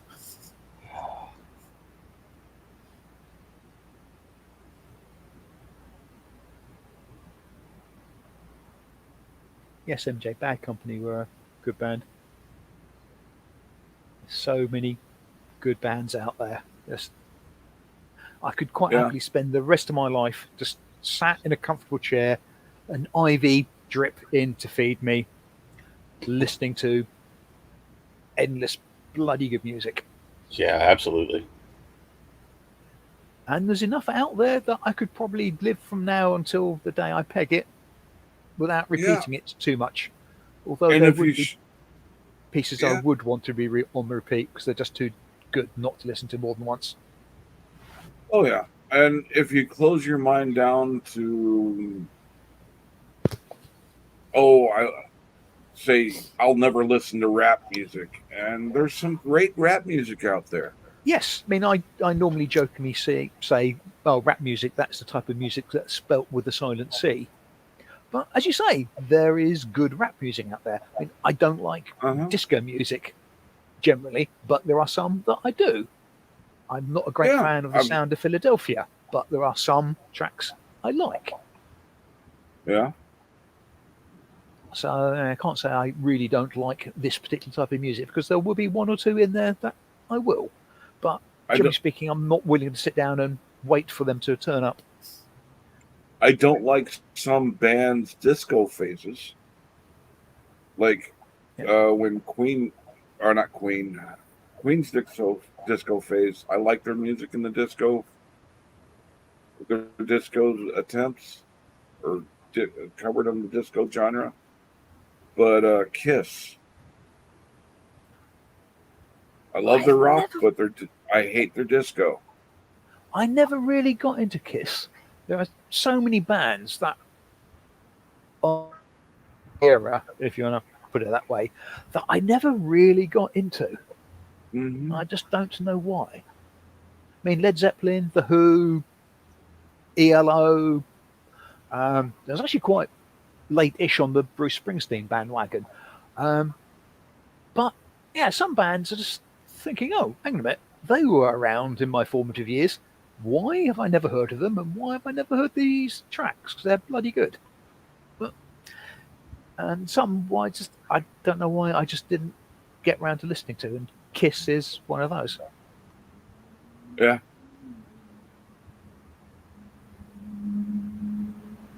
Hell, there's some bands the radio stations will start playing their music, and people, oh, that's a great new song. No, that song came out about 40 years ago.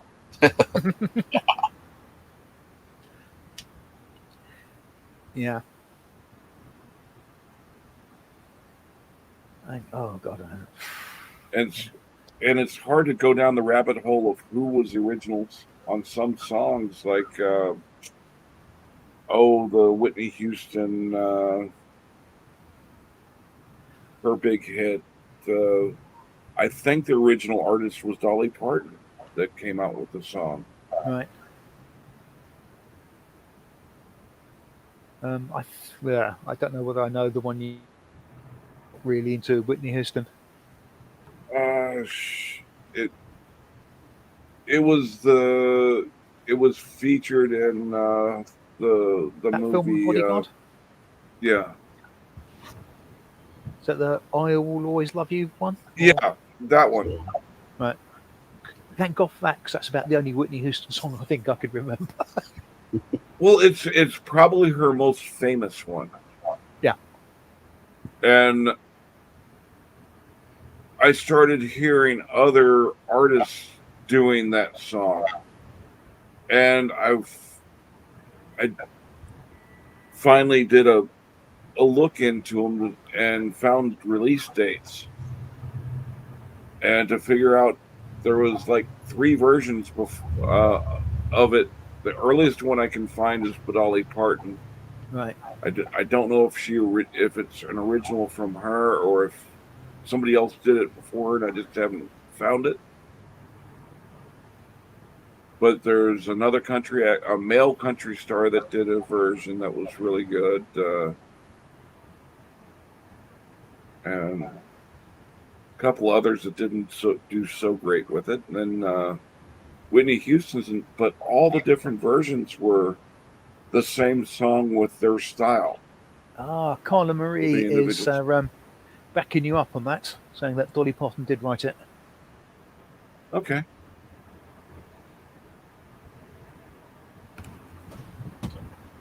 Yeah, Whitney Houston version is very powerful, just like the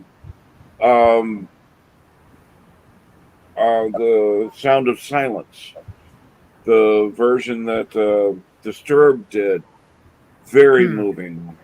I saw an interview where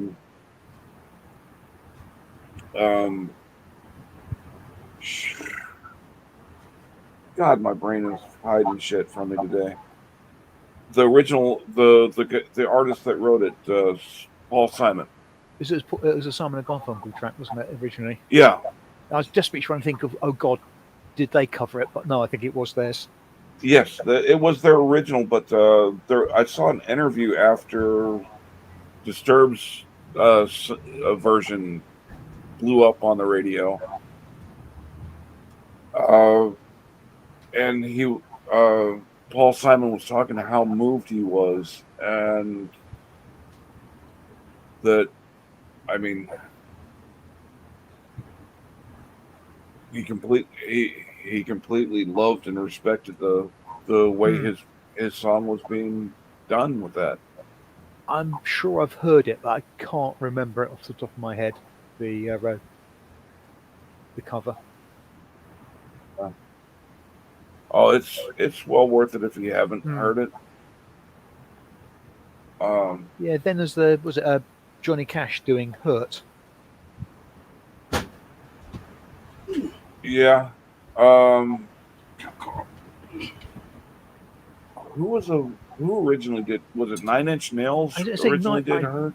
Yeah. Well, the stupid thing is, I heard the Johnny Cash version first because I've got no idea about 9 Inch Nails. I knew the 9 Inch Nails version before Johnny Cash released his version. But there's a lot of Johnny Cash music that was being released later that he actually did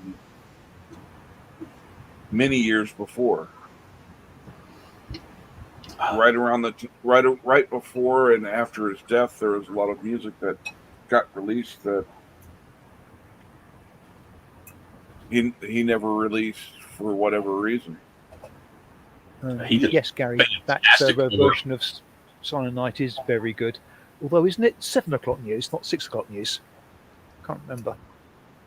He did a fantastic cover of Rusty Cage by Soundgarden. which was already a great. I mean, the Soundgarden it's an amazing song, and yeah, his take on that was great, fantastic.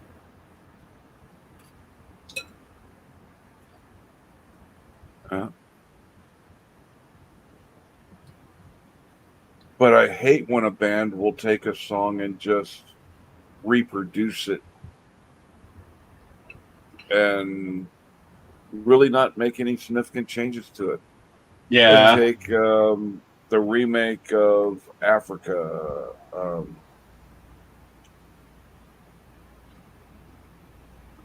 oh yeah, I can think of it. I can't think of either the name of the group that did it originally. One band and was then called the Toto, Toto, wasn't it? original. Toto did the original version, Oh, I think, and then and I can't think of the name of the band that did a cover of it, but it's neither, and they were just you talking can about it. barely tell the difference between the two. Yeah, Hey, Glober Mom. Weezer, yes. there you go. Thank you. And I like Weezer, but they didn't do a very good job on that cover. No. Yeah, I love some of the songs they do. I'm not sure which ones of theirs are covers and which ones are originals. And I've heard groups do versions off of what I think is their originals. Like Five Finger Death Punch did a version of one of their songs that the video for it is very moving, and the way they did the song I enjoy more than the original, than whether it's original or not, the Weezer version. Well, that's a whole other category here. We have covers that were better than the original song. That's rare. Well, I take Well, Sound of Silence by Disturbed is one of those songs. Their version of it I like better. Yeah. I still love the original version, but I like the cover better. Yeah. Metallica did Turn the Page, the Bob Seger song, and Bob Seger did it great. That Metallica cover was incredible. That probably the best song on that whole album, I think. They really did a fantastic. The song I got most enjoyment out on that album was Whiskey in the Jar. That was also good. Yeah. That's just a great album. Yeah. No, listen to music. I haven't heard any Metallica that I go, that sucks to yet. No, not really. I mean, everything I have is at least worth listening to. Yeah, some of their albums would only have one or two songs to make it anywhere, but I enjoy the entire album. It's funny how we still refer to them as albums when Yeah, exactly. it's if they're actually put on vinyl nowadays, it's an afterthought. Yeah.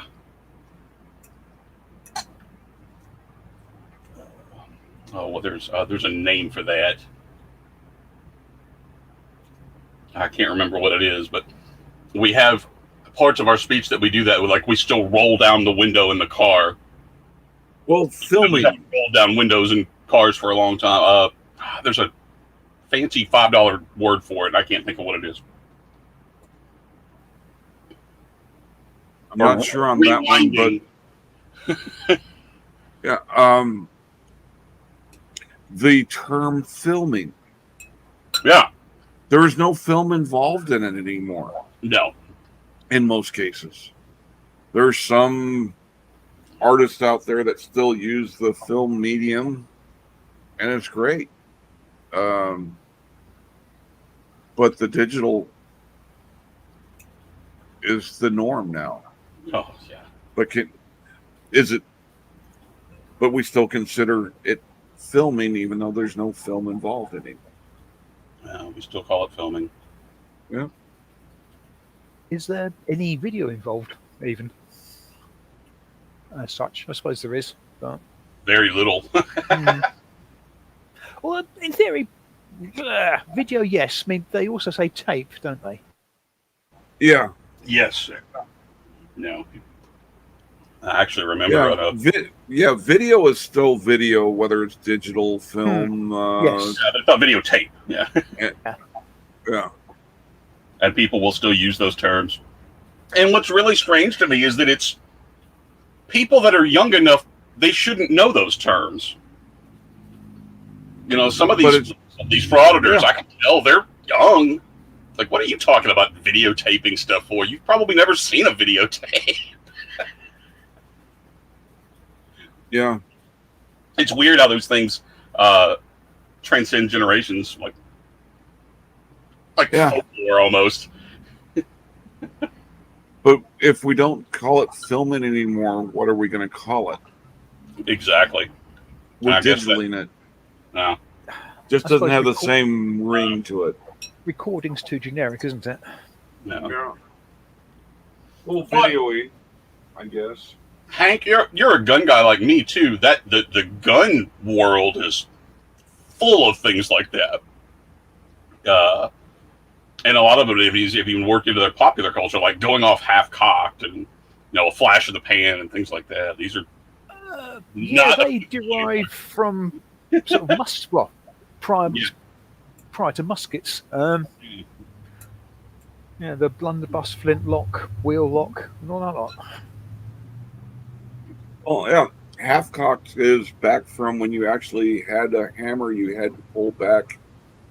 Yeah, it was back in the sort of flintlock days, wasn't it? Uh-huh. same with flash in the pan. Okay. You hear people talking about flash in the pan all the time. But most people don't know the origins of the flash in the pan. No, they've just become pure idiom.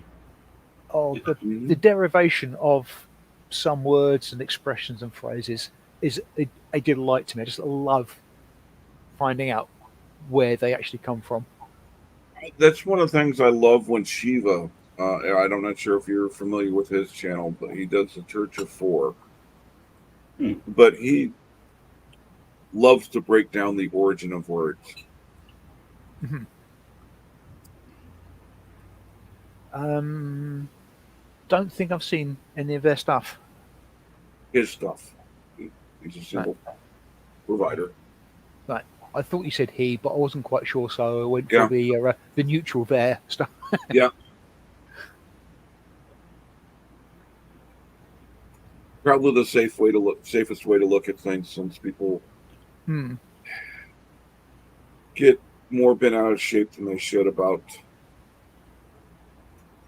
If you've got some people will get in if you're in a group of people that includes male and female, if you address them as guys, some people will take offense to it, and there's no offense intended with it. To me, guys isn't referring to a male. I'm pretty much have figured out that people like that, if I talk to them for more than about 2 or 3 minutes, I'm probably going to offend them anyway. So it's easy just to go ahead and get it out of the way. Yeah. Well, you got some people that just look to be offended, and Yeah. any which I'll way just they go ahead can. and get this over with.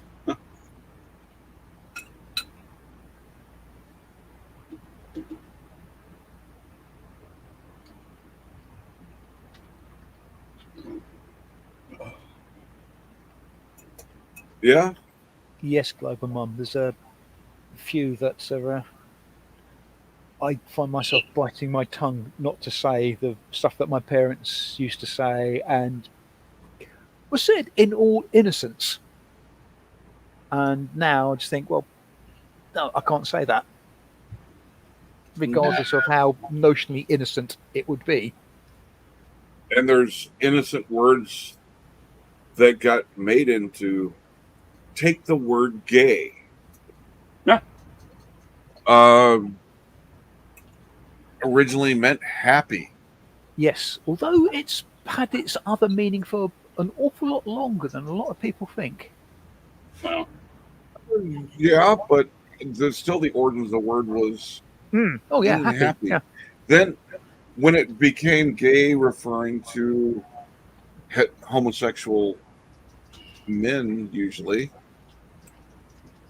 But when it came to homosexual people, that wasn't necessarily a bad connotation, depending on how you used it. If you used it in a negative way, then it was bad. If you're just proclaim that you're gay, that's nothing. It's just a descriptive word. Yeah, sadly, it's one of those words that, if it's said by somebody who it describes, it's a good word. If it's said by somebody who it doesn't describe, it's a bad word. Yeah. Which I think And is a trifle unfair, but well, and you got some words that I'm not going to use the word, but over in the UK, y'all ask for cigarettes with that word, but you use that word here in the States, you'll probably cause some issues. You don't mean the F word, do you? Yes. Well, if you want to make it even worse, a legitimate way of asking a friend for a cigarette in this country, you could say, "Can I bum a fag?" Which has a whole different meaning over here. I suspect in America, yeah, slightly different connotations.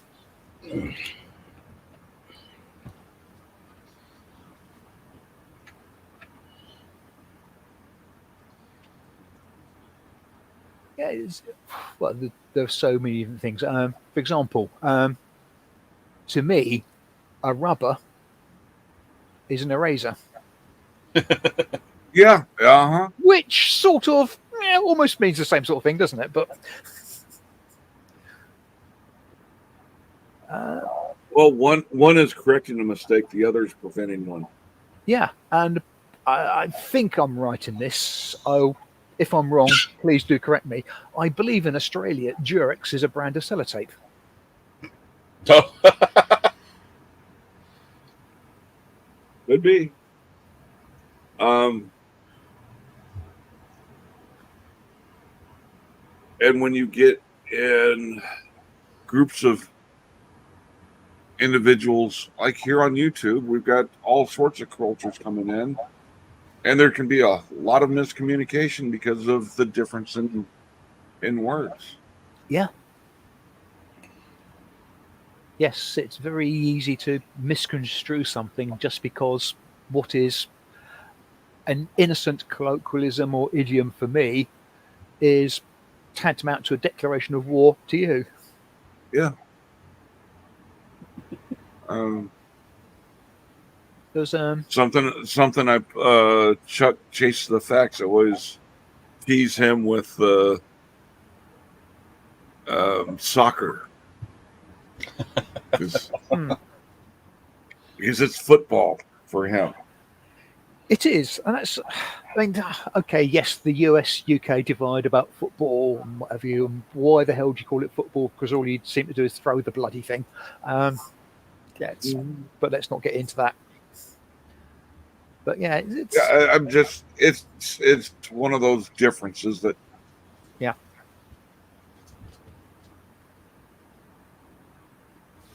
Because when somebody from the UK will be in a conversation, they try and bring up football in the conversation with somebody from the States, you're going to be talking two different sports. Yeah.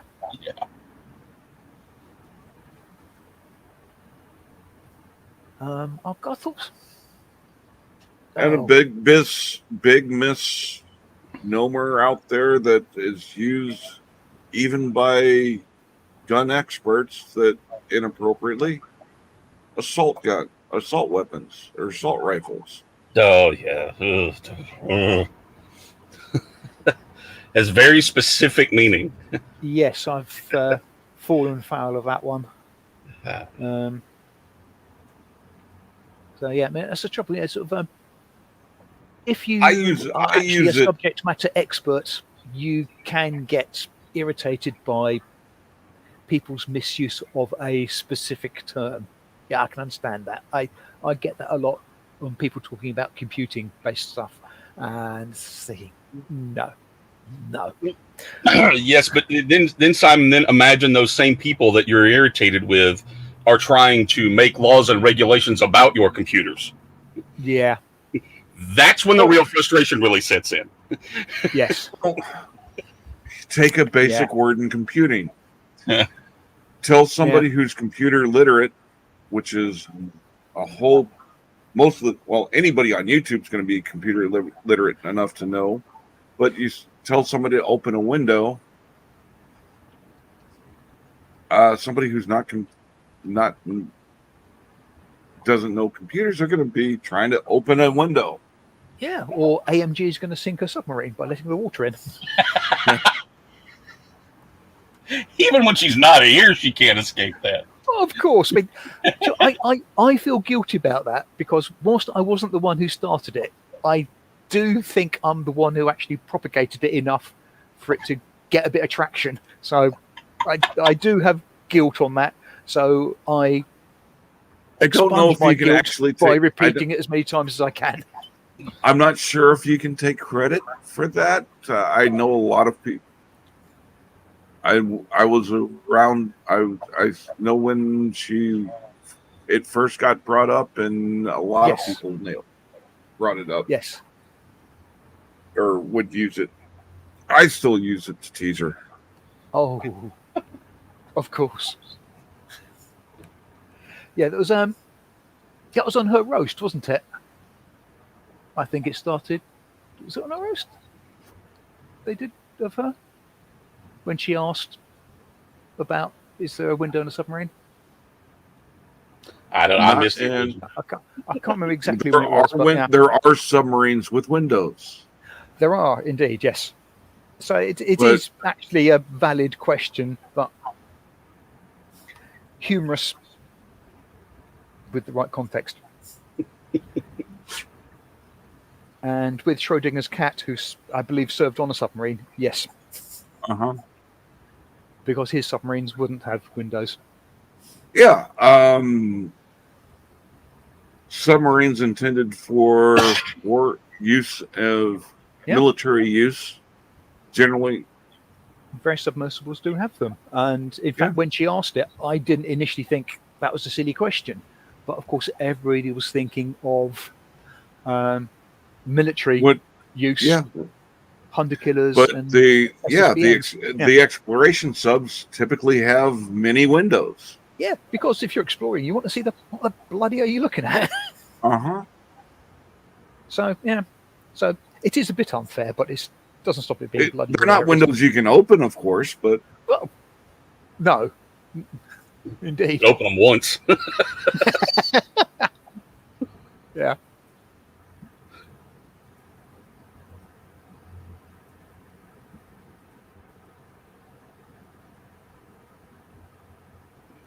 Yeah. And if you try and figure the conversation still going on about assault guns, the origins come back, like somebody had said, to weapons that started being developed during World War II. That's when the term was first started being used. Yeah, because they'd be used to support assaults and stuff like that. So yeah, it's like a lot of things. Like in manner of the law, there are terms which are generally strange or Latin or both, which have precise meaning in context of the law. So that's what they're used, because everybody who's involved in the law knows precisely exactly what you mean by that.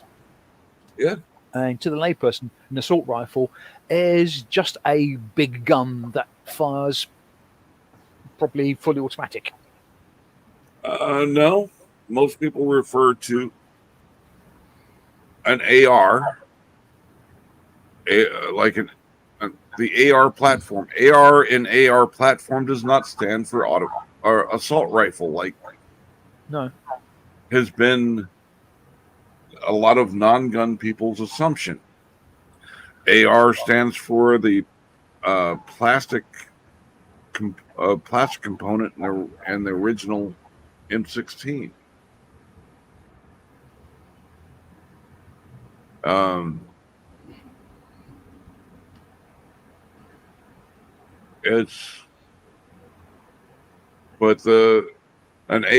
own several ARs. Only one of them is a fully automatic, and that's a collector's piece. It's not something to use that I would. Well, if I did carry it around as a defense weapon, I would go to jail.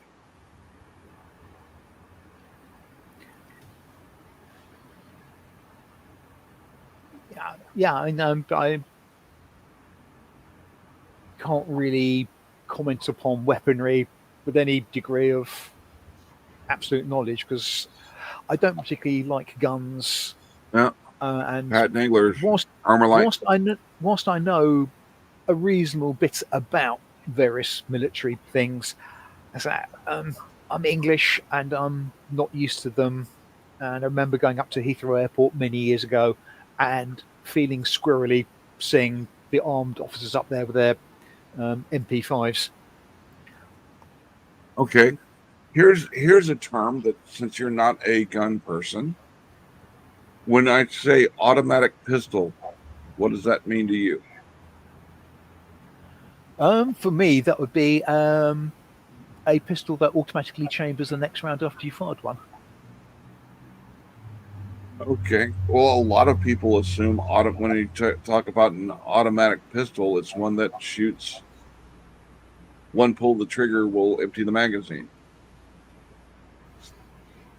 It's where it fires automatic, but it's No, I would say that was yeah.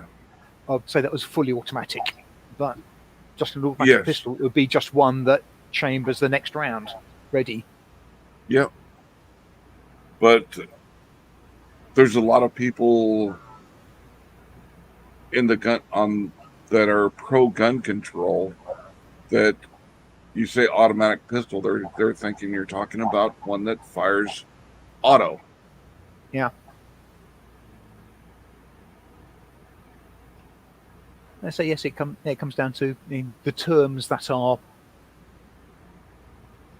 sort of replete with the correct meaning in the community of the armory, guns, etc.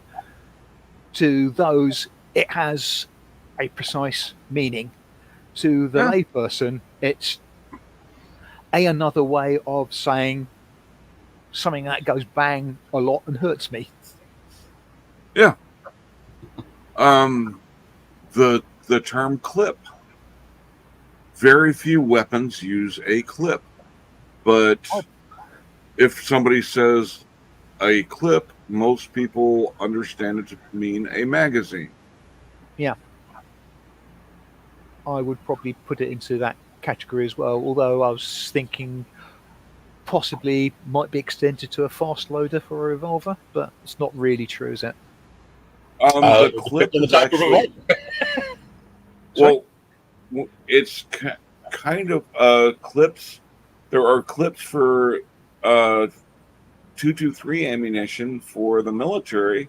It's just a quick loading strip that you load the magazines with. Right. But what you actually put in the weapon is a magazine, not the clip. A clip would be like what was used during World War II to feed the M1 Garand. You had a clip of ammunition that you would push into the Right. Yes. Yeah. yeah. Sorry. So mentally, yes. There's about is it 3 or 4 rounds with a bit of wavy metal holding them together. Yeah, it was the complete load for what fit in, and it was the magazine of the weapon that you were feeding. It was just not a detachable magazine. Yeah. And the word magazine originates not as what you put in the weapon to feed the bullets. A magazine referred back to where you stored your powder. Yes.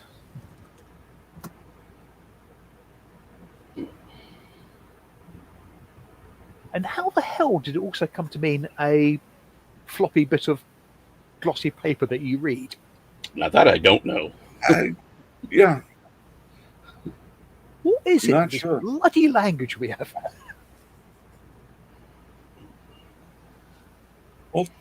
take the term bitch. You call a woman a bitch, you've got a problem usually. But the origin of the words is in dog breeding. Yeah. A female dog that's used for breeding would be a bitch. Yeah. Got a whole new meaning nowadays. Yes, you do certainly need to be quite careful who hears you say that. Uh-huh. I'll probably have some people making negative comments because I use the word term here, but Well, you used it appropriately. Language. I'm a language guy, so yeah. Call things what they are. yeah, but again, we live in a society that is filled with a lot of people that just hunt down things to be offended by. Yeah, I'm pretty good at avoiding those kind of people. Yeah.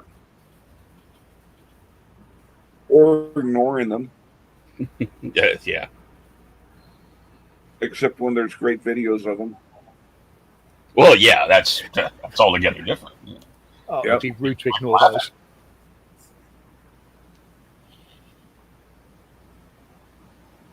Think about maybe actually running across one day, even though it probably wouldn't be good. I run into them on a regular basis between my service animal, and I normally wear a hat out that's supporting MIA POW remembrance. Which for some strange reason, a lot of people make an assumption that by me wearing that hat is, say, trying to claim I was an MIA or POW. As opposing to just wanting repatriation of any. Yes, it's the remembrance of those who were lost in combat or taken prisoner in combat that haven't returned. Well, if it's any consolation, as soon as you mention it, that's exactly the meaning I attributed to it. Yeah, but I run on a regular basis. I deal with people when I'm out in public that make the assumption that it's a stolen valor move, that I'm trying to claim that I'm MIA POW. Well, fundamentally, one- since they can see you, you're hardly bloody missing, are you? So, Yeah. Well, there's several POWs that are back in society that they were POW at one point. yes. My father's included. Yeah. Well, there was a large number of years ago, one of the first awarded, there was a winner, somebody who was awarded the Victoria Cross posthumously. Mm-hmm. Collected it in person from Queen Victoria. Wow. Because he was possibly the Indian Mutiny. So back in the 1800s, obviously with Victoria was in the 1800s, and the last his troops saw of him was he was being dragged inside a fort by the opposition, and they thought, that's the end of him. And with his other actions, he got awarded the Victoria Cross. Yeah, obviously posthumously, because they thought he died. But he actually survived and got back to England, and he got his posthumous award handed to him personally. That's pretty interesting. I know a current soldier who got listed when there was a clerical error.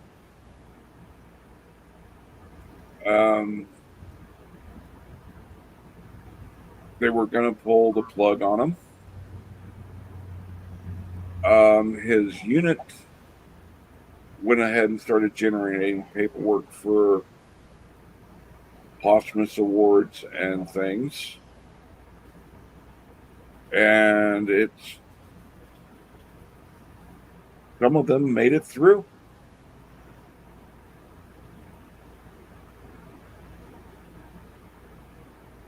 Yeah, as there's got the expression "fog of war" for a reason. Yeah, things happen that you just don't see. So yeah, if somebody's listed in the roster of a unit, then 5 days later he's not around and nobody can account for it. He's And missing. On one of my earlier deployments, there was a helicopter crash. I was on the rescue team to go in and look for the survivors. Well, it got reported through the newspaper. They reversed the crews. My crew was in print as the crew that crashed, and none of us survived, which my mother read. Ooh. Mm.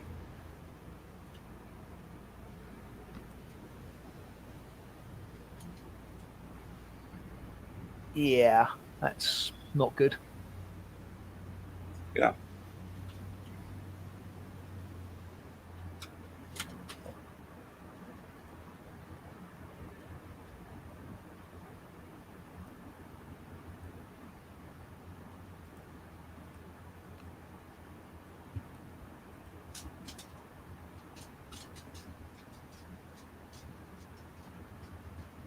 Yeah, I don't know how. Yeah, she. No, that's just. She was in the middle of trying to contact the military because she was pissed off that there was no notification in person, that she had to find out through the newspaper to find out I wasn't deceased. Oh, Mm. That's horrible.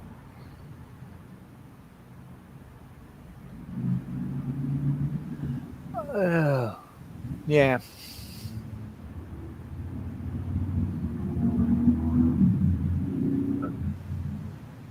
And back then,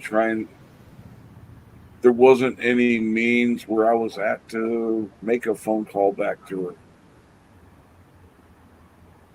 Mm.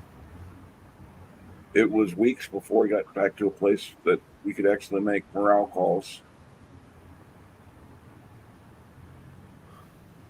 Mm. Oh, hey, not wanting to make Actually, light of it was not the newspaper that fucked up. It was the release, the statement released from the military that was fucked up. Right. The newspaper printed the information they were given. It was just given incorrectly. Yeah. Well, and so not want to make light of it, but I mean, you could almost have killed your mother. You sort of phoned her up and said, "Hi, Mum," and she thought you were dead. You can give her a bloody heart Lord. attack. She was aware that I was alive before I made it back to where I could call her. Mm. That's good. Yeah.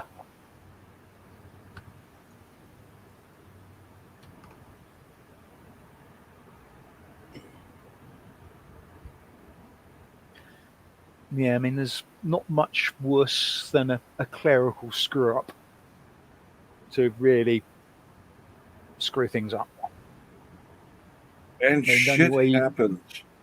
I hold no grudge. Once my mom got over it, she doesn't hold a grudge. It was an unfortunate incident. Well, as you said earlier, we're all human. People make mistakes. So, yeah. I mean, doubtless there'd be some people willing to sue the army over that, but I mean, I'd be annoyed, probably amused eventually, and I wouldn't even consider suing anybody for that because, for Christ's sake, we're human. People do make mistakes, Oh, I'm and if I got sued for every mistake I made, yeah, I'd be in debtor's jail now. yeah. I could not have sued the Army over it at the time because there's preventative measures for somebody Yep. serving active duty to be able to sue. But my mom could have, and she probably would have won if she did. I suspect so. Yes. A settlement, yeah. I mean, the DoD would have settled. But again, what would the point be? I mean, it's not like somebody did anything intentionally, or Yes, because there's nothing that says, yeah, I care about the Army and I want them to do things better, and let's take money away from them. yeah, exactly. Mhm. I mean, if it was willful, if it could be proven it was willful negligence, I would. Or see they if it was- didn't take any steps to correct it from happening Yeah. again. Yeah, sue the individual as opposed to the Army, maybe. But yeah, I don't, it's a bit of a rat's nest of. Yeah, only if it was actually, a deliberate act would I consider doing something like that. Well, I actually had a malpractice lawsuit that I could have filed on the military for the way my wisdom teeth were extracted. Mm. But The way your what, sorry? Huh? The way your what was constructed, sorry? my wisdom teeth, Oh, right, okay. it was done inappropriately and it caused bilateral dislocation of my jaw. So, I think that's a totally new definition of the word inappropriately. Yeah. Dear God. Well, even doing medical procedures the right way, mishaps happen. If a Yes. mishap happened and the proper procedures are going down, I don't see an ability to sue. Or Yeah. I don't think you should have the ability to sue. But again, personal opinion. Don't know what the legal ramifications, if they can sue on that when shit goes just wrong, because things happen. And if a medical procedure is being done and the equipment being used by a physician causes an injury, I don't think this physician should be able to be sued if he was using the instrument in the right manner. Yeah, I can Yeah. see that. Mhm. It's you should be able to sue the manufacturer if there was a defect in what they did. If there's a defect to cause the procedure that causes you harm or, God forbid, death, you or the surviving family should be able to sue the company that manufactured it.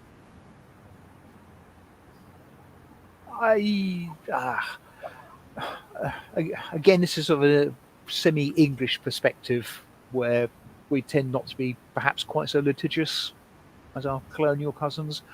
I would again think, yeah, only if it could be sort of proven that there was knowledge that the instrument or what have you was known to have a fault, or Well, it was acknowledged in sort of retrospect that, oh yeah, actually this was at fault. well, Then, you should be able to be compensated because the defect in their product caused you harm.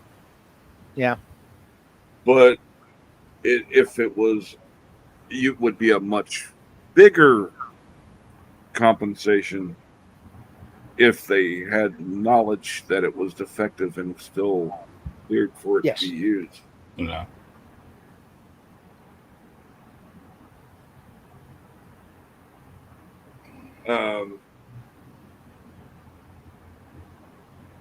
Going back to dentists, say you're getting your filling done and the drill does something it's not supposed to and causes you harm, you should be able to be compensated for that harm.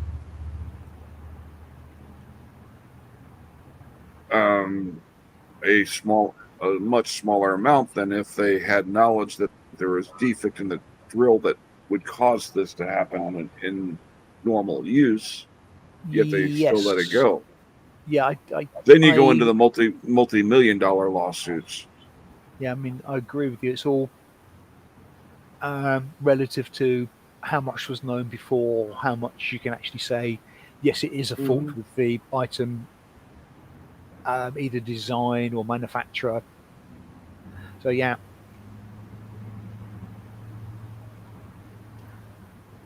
Oh, my teeth are now aching talking about dentists.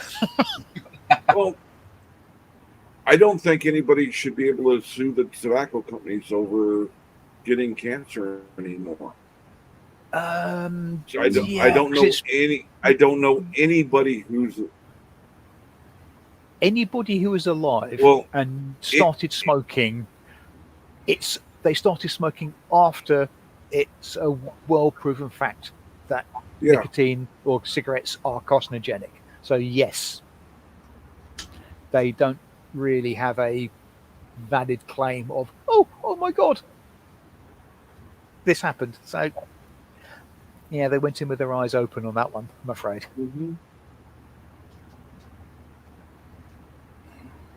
And again, it's been proven that the sun causes cancer. I can't sue the sun. We might try. Yeah. Well, if you could get Glenn Serio to actually serve the summons, I wouldn't be against it. Only if he served it in person. Yeah. Exactly. Yes. I'll pay for the rocket.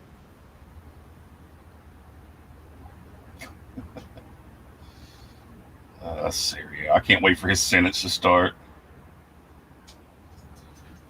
I can't wait for his probation to start. Exactly. That's why I want his sentences. I want him to go ahead and do his 3 days or whatever, so his probation starts, because he's going to fail, isn't he? There's no way. I still would not be surprised if it is possible for him to violate parole while in jail. He will probably do it. Yeah. Well, at least he's not going to be allowed his phone or anything in jail, is he? So at least he won't be able to. Who's know what he can stuff in his prison wallet? God, could you imagine somebody's going to have to search him when he goes in? They will deserve hazard duty pay. Well, in a fruit basket or something. We should do something for him. Go in a full biocontainment suit. Maybe they could find somebody whose last day of service it is that day. Yeah. Oof. Yeah. You don't want to be the new guy on the day that Clinton's in. Yeah. Welcome to your 40-year career. Yeah. This is how it starts.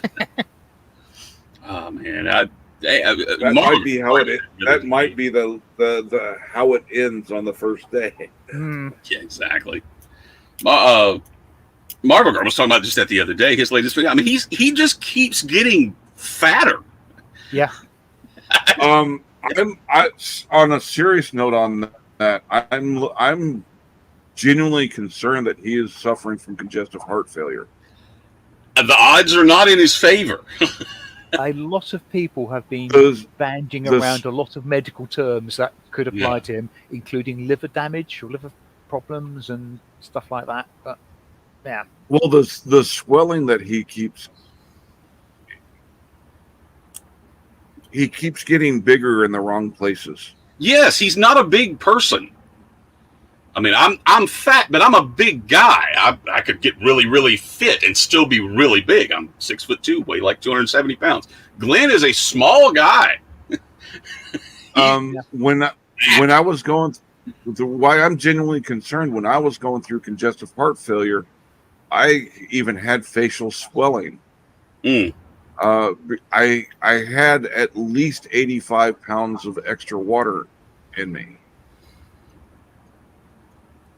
I don't know. Maybe one of those crazy things where he goes to jail and they give him a thorough medical examination and ends up saving his life. Who knows? I'm not Can't sure be when the watching last my doctor's tongue. been able to get. I'm not sure when the last doctor's been able to get close enough for him to do an exam. Well, and he'd run his mouth and piss the doctor off if he actually went to a doctor. It's like, no, there's nothing wrong with me. You're an idiot. You know what you're talking about. Uh huh. Or want to record the whole thing. Or Yep. I want to speak to your supervisor. Yeah. Ugh. No. I'd like to say I was concerned about him going into congestive heart failure, but I just really don't care. Not to be too callous about it. But. Yeah, I'm biting my tongue hard, trying not to say I'm not anything. going to wish ill on him, but I'm not going to wish ill well for him about either. anybody. Yeah, Get back in here. but Uh-oh. I'm reminded of those two actresses from can't remember their names now. They had a very famous sort of feud. Betty Davis and Betty somebody. Davidson. I can't remember who the other one was, but Yeah. yeah, I know what you're talking And Betty Davis was told that the other one had just passed away, and her response was, "My mother told me never to say anything but good about the dead. So and so is dead. Good." about. There you go. Come on, kid. You getting them corralled there, Hank? Just a second. Let me mute the mic while I take care of the pups. No, mine. This is I've done this a few weekends in a row now. I think they're starting to finally get used to it, but they were really confused that I keep talking and there's no one here. And it's not to them. Yeah. Yes, and he's not talking to me, and there's nobody else here. But I think they're getting used to it now. Well, I don't have any pets, so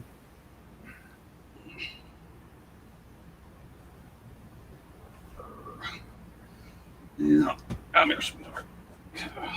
Joan Crawford. Yes, that Okay, I'm was who back. it was, Gary. Crawford, Thank you. yes, there you go. Good, thank you.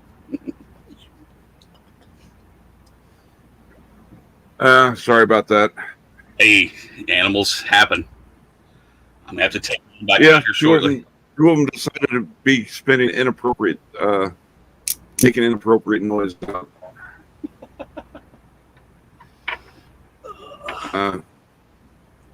And we're trying to get them back in. My oldest pooch, she doesn't like going outside anymore because it involves steps. So she waits until she absolutely has to. And as I was trying to get the other two in, she decided she needed to go out. Dare I say she was being a bit of a bitch?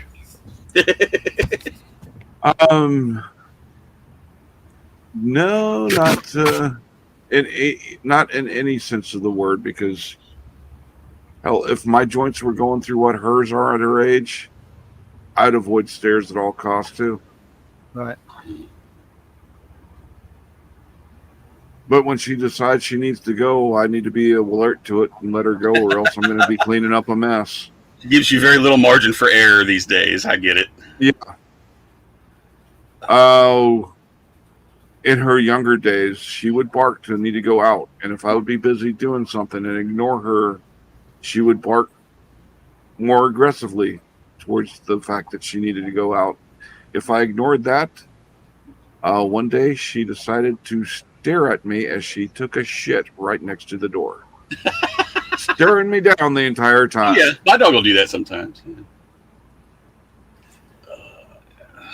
Yes. expression on her face was, "This is all your fault, asshole." I told you. I warned you. You could have prevented this. Got to love animals. Oh, yeah. Keep me sane. They really do. How much is the expression that you perceive off their faces true, or how much is just your Oh. perception? Oh, Who no. knows? There is so much anthropomorphizing with animals, isn't there? Yeah, they're really pretty simple personalities. They don't get nearly as complicated as we give them credit for.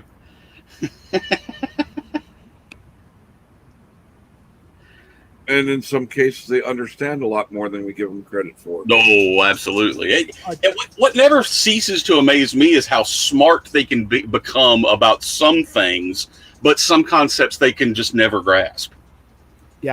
Yeah. Well, Like- with my. Oh, go ahead. No, I mean my dog Carl here, the guy on the avatar. He's ridiculously smart, smartest dog I've ever had. Figures out that there's food inside of food cans and figured out how to get out of this box and this fence and this thing. But still, after 6 years, he can't figure out that if I get up in the middle of the night, I'm just going to go to the bathroom and come right back to bed. Still, when I get up, it's like, oh, okay, cool. It's time to go do stuff. Wow, what are we doing? What are we doing? It's like, how can you be so smart and not get that after 6 years?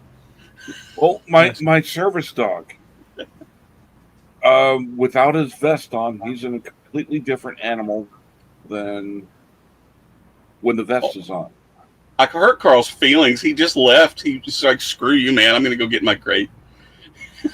I'm sorry, buddy. I didn't mean it. Sorry. Continue.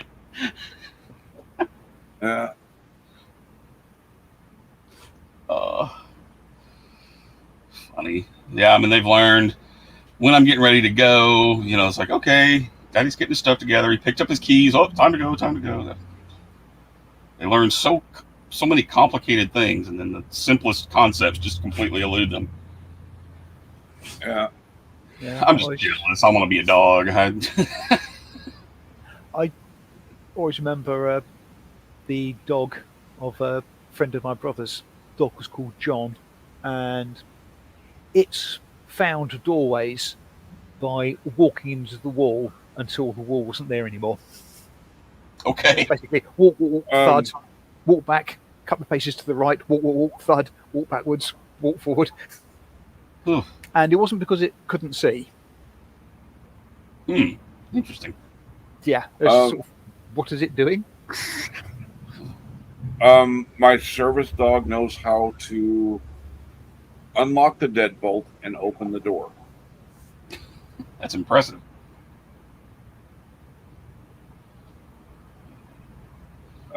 Scary. Well, he lets himself out, which is great.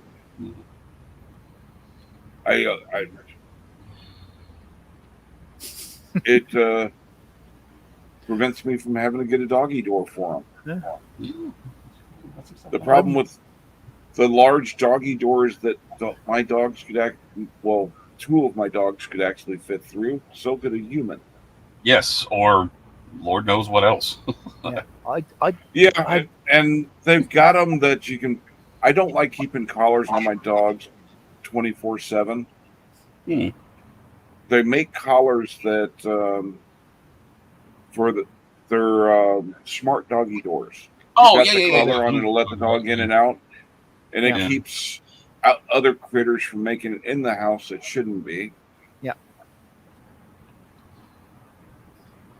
I don't know why, Hank, but when you said your dog can sort of open the door on its own, I just immediately sort of flashed to that sort of bit of cheesy art of the dog sitting around a table playing poker. Yeah. That's where he's going. Yeah. I'll be back later, Hank. Well, wait up. Let me pull this up real quick. Oh God! If this is a picture of your dog playing poker, it's close.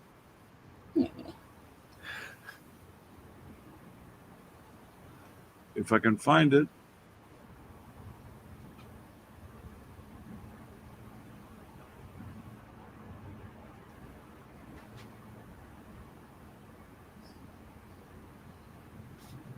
There you go.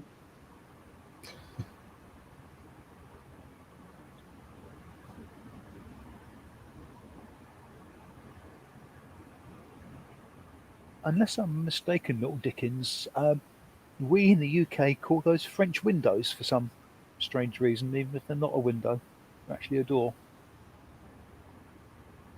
Slight difference in language. And if I'm wrong, Gary, please correct me. I can't find it now, but I've got a picture of my dog sitting at the bar on when I go to bars, we'll sit at the bar. He will sit in the bar stool with his paws on the bar, like he's ready for a drink. Yeah. And Just set them up. the bartenders will serve him nothing alcoholic, but Not old enough. even in dog years he is.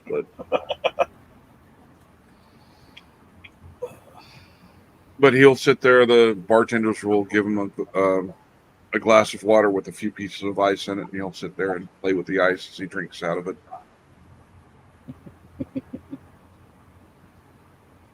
Oh, Carl's come out of his crate now. He's just staring at me. Hey, buddy. I didn't mean to talk ugly about you. I'm sorry, man.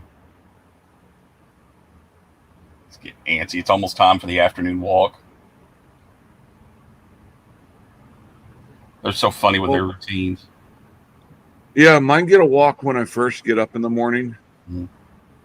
Well, first get up, they get time out in the grass and gives me time to brew my first cup of coffee. By the time they're done with that, when they come inside, it's the collars go on, and I don't have them on the leash when I go walking them in the morning because I'm staying on my property. Yeah. But have it if I need to put the leashes on them. I've got the collars on them and a leash around my neck. Just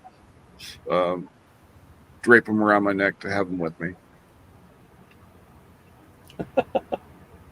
Yeah, I can't have mine out without leashes. They're morons. They'll just run right away, and I don't feel like chasing them. My service dog, I don't need to put him on a leash to keep him by my side and go wherever I need to go. But I don't want to get in the argument with people about him being on a leash in public. Yeah. Well, yeah, I agree. Yeah. If somebody told me I had to put my dogs on a leash, I would be upset about it. Well, most cities do say you have to have your dogs on a leash. Yeah, sadly, I suspect that's mainly because people who haven't trained their dogs well enough have forced other people with reasonable dogs to always be on a leash. Yeah, well, if they're not on a leash, even some well-trained dogs will do unexpected things, and it can be a danger to the dog or the people around the dog. Yeah. I mean, there are places where if I had a dog, and forgetting all the rules and regulations, there are places where I would happily let the dog run free off the leash, and there are places where I would think, no, the dog is going to be on a leash, like walking down the side of a road, for example, on the pavement. Maybe the dog would be on a leash. Uh-huh. Because instinctive, if it sees something, like a squirrel or whatever on the other side of the road, Mm-hmm. it might well think, oh, squirrel, let's go and chase that. And yeah, you don't want it diving across the road by instinct. But most of the bars I go to, once I get in the bar, he's off leash, and Oh yeah, he will normally sit next to me, and unless certain people come in, and once I give him permission, he'll go greet them. right. Well, that's certainly better than him out drinking you. Well, considering how little I drink anymore, it wouldn't be hard. I still like going out to the bars, and I'll have a beer or a shot, a mix, whatever. Yeah. But that's about it. And then I'm drinking water or something non-alcoholic. Yeah, I drink very little. I go out for a drink occasionally. About once every 3 weeks, I go for a drink with my ex-boss at lunchtime, and I drink a pint. and he has about 4, maybe 5 pints, whilst I have my one. Yeah, I don't get it. Gave it up a long time ago. Very once, I just a once every once in a while, we'll have a beer or a drink or something. But Yeah, I in rapidly my came- much younger days, I used to go out on a regular drink occasion and drink more than I should. oh yeah, yes, been there. I've But- done that. But I never did it when I had to drive. Yes, that's well now certainly. Yes, that's one of my cardinal rules. Even if it's currently lunchtime and I know I'm driving in the evening, I won't have a drink. Well, I will have a drink and then still drive, but a drink is not impairing my ability to drive. No, it's Especially since I'm usually at the bar for a few hours, so Yeah. most of the alcohol's already worked its way through the system Right. from a yes, drink. it's just that I'm vaguely sort of paranoid and always thinking about bad things that could happen. Oh yeah, and I don't So- fault people who think that way. It's just I mean, if I have had a drink, I will try not to drive, but if I need to, I will, and I will be both below the limit and, generally speaking, in control of the vehicle correctly. well, I've called a cab home to get home from a bar on occasions that it's not because I'm intoxicated, so I'm just too freaking tired to drive safely home. Yeah, yeah, I can see that. Yeah, so it's having It- drunk too much and ridden the motorbike. Yeah, definitely. The drink driving is totally off the table. Just will not ever do that again. And also, Yeah. just having drunk too much, I've basically come to the conclusion. Well, even if I'm not going to be using a vehicle, I actually like to be in control of my actions as Yeah. a rational process. Yes, absolutely. If I'm going to do something fucking stupid, I want it to be because I want to do something effing stupid. In the last 5 years, I can only think of one time I've been drunk. In the last 5 years, oh God, I don't think I can claim that. I don't think I've actually had enough alcohol to be considered drunk for 15, 20 years. Yeah. But I had one night that started afternoon. I got to a point where started drinking and continued drinking. And I was drunk. Yeah. But my ass did not get on the internet. My ass did not try and get behind the wheel of a car. I just, it was at my house with a couple of friends over, and we were having a great time. And one of the friends that came over brought mixers and stuff for making. It was a strawberry daiquiri, and then but they were whoa potent, but they were delicious. Right.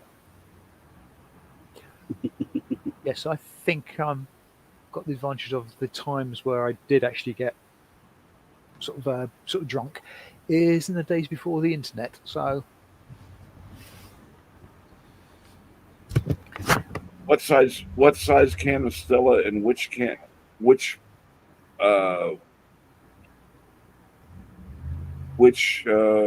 type of Stella are you talking about, Gary UK? I am assuming he's meaning Stella Artois, which is quite a strong lager sold in the UK. Well, there's several different versions sold And I'm here. assuming he's meaning a 550 milliliter can, so just over a pint. Yeah, there are some beers with stronger alcohol contents than others, Oh God, yes. Oh yeah. They but the Stellas that make it here to the States are not as potent as the ones you can get overseas, apparently. right, yeah. The one in the Stella in this country is renowned for being. Is it- do they use the term super lager? It's a strong lager. No, I haven't heard that term for them here. But But it's a brand that is enamoured of by the alkies who sit in parks and drink to oblivion. yeah, the most potent beer I've ever drank was Perminator from Pirmensens, Germany. And it had, I think it was 18% alcohol. Oh, Yeah, wow. that's heading into oh God, what's the name? It of had it had a higher alcohol content than some liquors. Um, there was a brewery in this country. I don't know whether Gary's heard of it. It's a place called Bruce's Brewery. They had a whole chain of pubs that had generally the word Firkin in the pub name, like so the Fox and Firkin, the Goose and Firkin, and whatever. And in one of their pubs, they had a microbrewery, and they did their own beer. Obviously, it's a brewery in the pub, and they came out with a special that was incredibly strong. And part of their promotional thing was they would only serve it to you in pints, in halves, because a pint was just too much for you. And that was disgusting, really horrible. And I forget what its percentage volume was, but its original gravity was something like about 1108, which makes it very strong. And it was called Sphincter Special. That's appetizing. Yeah. Hey, Elson. They actually had it showcased on Blue Peter, if I remember correctly, Gary. Donkeys years ago, and they had some really huge, big biker type guy come in and sort of drink a bit of it. Sorry for people in America. Blue Peter's a children's program that was renowned for certain events. Okay. When I was in Germany, I used to love to go to the Irish pubs and get Guinness. The Guinness off the taps. It was so good, but the Guinness I get out of the bottle here in the States or the can is not the same. In the UK that's improved. The canned Guinness in this country used to be bloody horrible. The bottled Guinness was okay, but now they've actually changed it, and the canned Guinness is actually pretty darn good. It's maybe the ones here in the States have improved too, but I'm not going to be disappointed. It's a disappointment when I was tasting them before when I got back from Germany and thinking I was going to give some of the same experience and flavor from the Irish pubs. Not so much. There was always a story going around that you got a different Guinness in Ireland than you did to anywhere else, and it was always denied. Oh no, we do the same. But I have my doubts. The same Guinness I was getting in the Irish pubs in Germany when I went to Ireland, it's tasted just the same. And I found an Irish pub down in Austin that had Guinness in the wooden keg. And that's the only Guinness that I can drink here in the States that tastes the same as I remember drinking in Europe. I've never had the stuff over in Ireland. I've only had it. It was normally bottled in my younger drinking days, since the draft. Well, wasn't that fond of it. And Yeah, and also, Oh, go ahead. sorry, and also bottle Guinness often was about the only decent beer a few pubs sold. Yeah, in the Irish pubs, they would have Guinness in the wood kegs. Um, and in Ireland, in the pubs, they would have it in wood kegs. In other pubs, they would have it in the bottle, and it was all right, but the the Guinness off the tap was much better. Have I don't know you, if oh, go ahead. as I don't know what they call it. They've now come up with I don't know. It's actually a different type of Guinness, but a different delivery mechanism of Guinness that delivers it a lot colder into your glass. That's getting that quite a lot over in this country and have for the past few years. Well, the Guinness I was drinking was best, little bit cooler than room temperature, but not much. Well, most ales should be served sort of cellar temperature, which is generally a few degrees under sort of the ambient temperature of the bar. Uh-huh. And that includes stuff like Guinness. Yeah. This stuff actually comes out actually quite cold.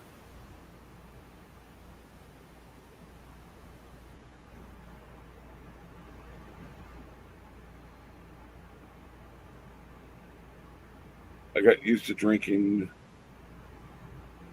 not non-cold beverages, room temperature beverages in Germany. Ice was not highly available.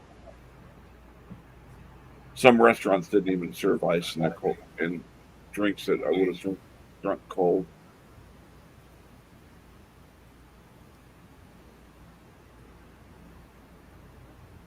I think, from my understanding of it, the Germans usually had, because something to do with their taxes, the fridges, the fridge, you definitely didn't want to have multiple fridges, and the fridges you did have were reduced in size. Something to do with the taxes.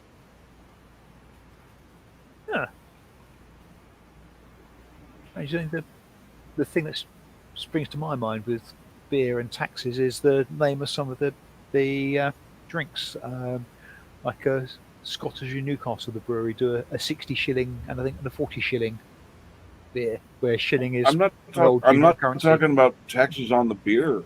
I'm talking about tax. They had some strange tax laws for how they taxed your homes in Germany. Things that were considered, we would just consider a closet in the U.S., and things that we wouldn't consider a closet, they would consider closet. But a closet was considered a additional room, Right. so it would bring your taxes up. It wasn't just based off the square footage of the home.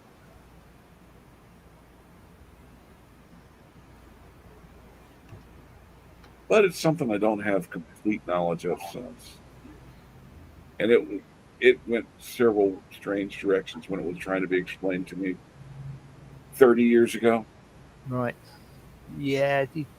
Certain laws and legislations, especially when there's taxation, whatever involved, can get really abstruse and technical.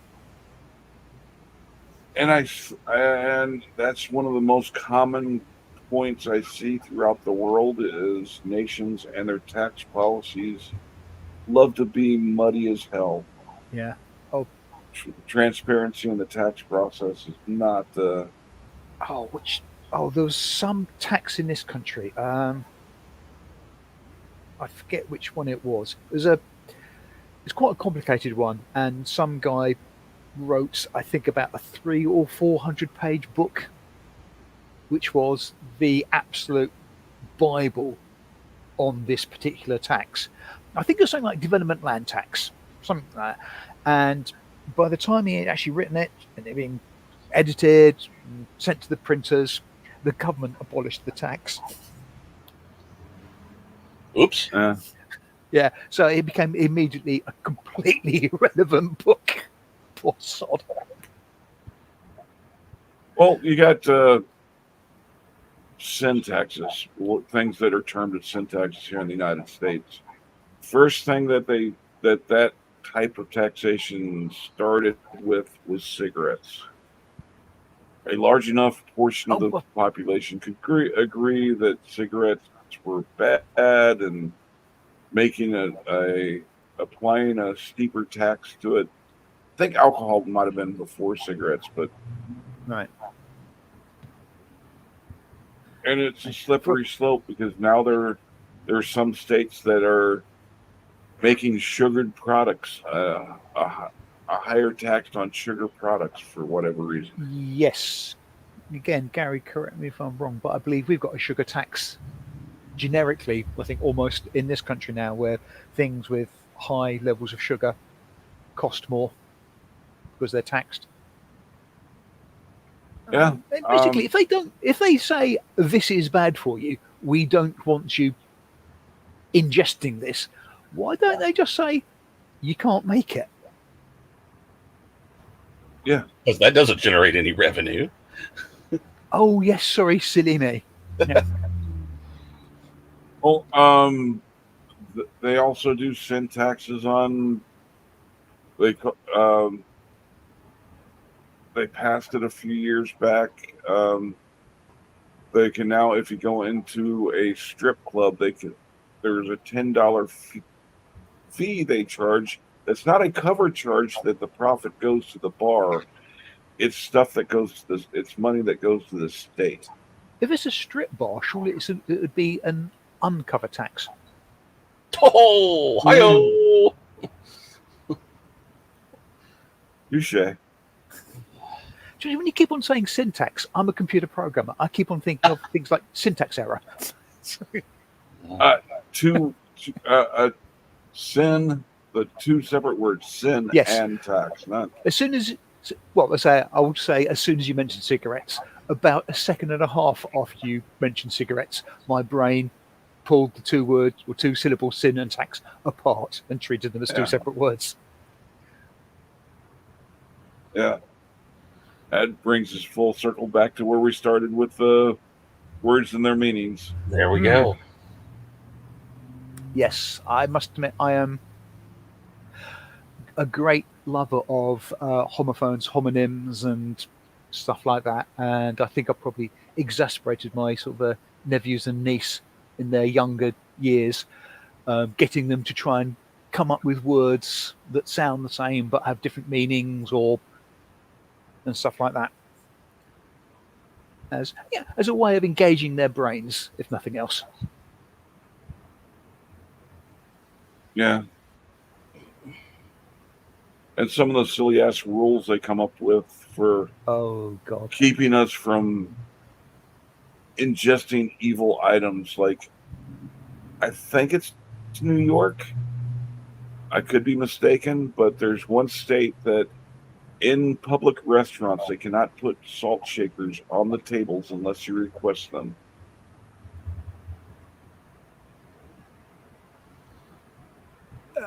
Presumably to stop you clogging your arteries up with over salting your dishes. Oh, okay. I guess. I mean, I need a reduced salt diet for my medical issues, but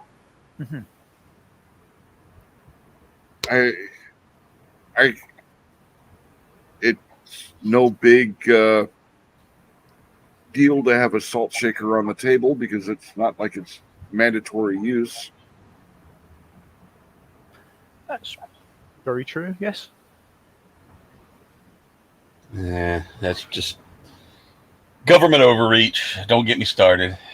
It happens everywhere. It does. Not dogging any state over in some states tend to be worse than others, the way I see from what I hear. Yes. But every state's guilty of it in one form or another. that's one of the biggest quirks that I feel about America. It's you don't have a common set of laws. I mean, in this country, we've got, well, I suppose this, they're actually Wales and Scotland and Northern Ireland are different countries notionally. So, but in England, we've got counties and we've got police areas and counties, but they all apply the same law regardless. I mean, if I step from the county I'm in to the county next door, the same rules and laws are going to apply to me regardless. But in America, okay, it's a much, much, much bigger place. But yeah, you take a step to the right, and the world almost changes in some aspects of what you can and cannot do. Well, the separate states are basic. The concept is they're treated as almost as separate nations, Yes. but there is federal law that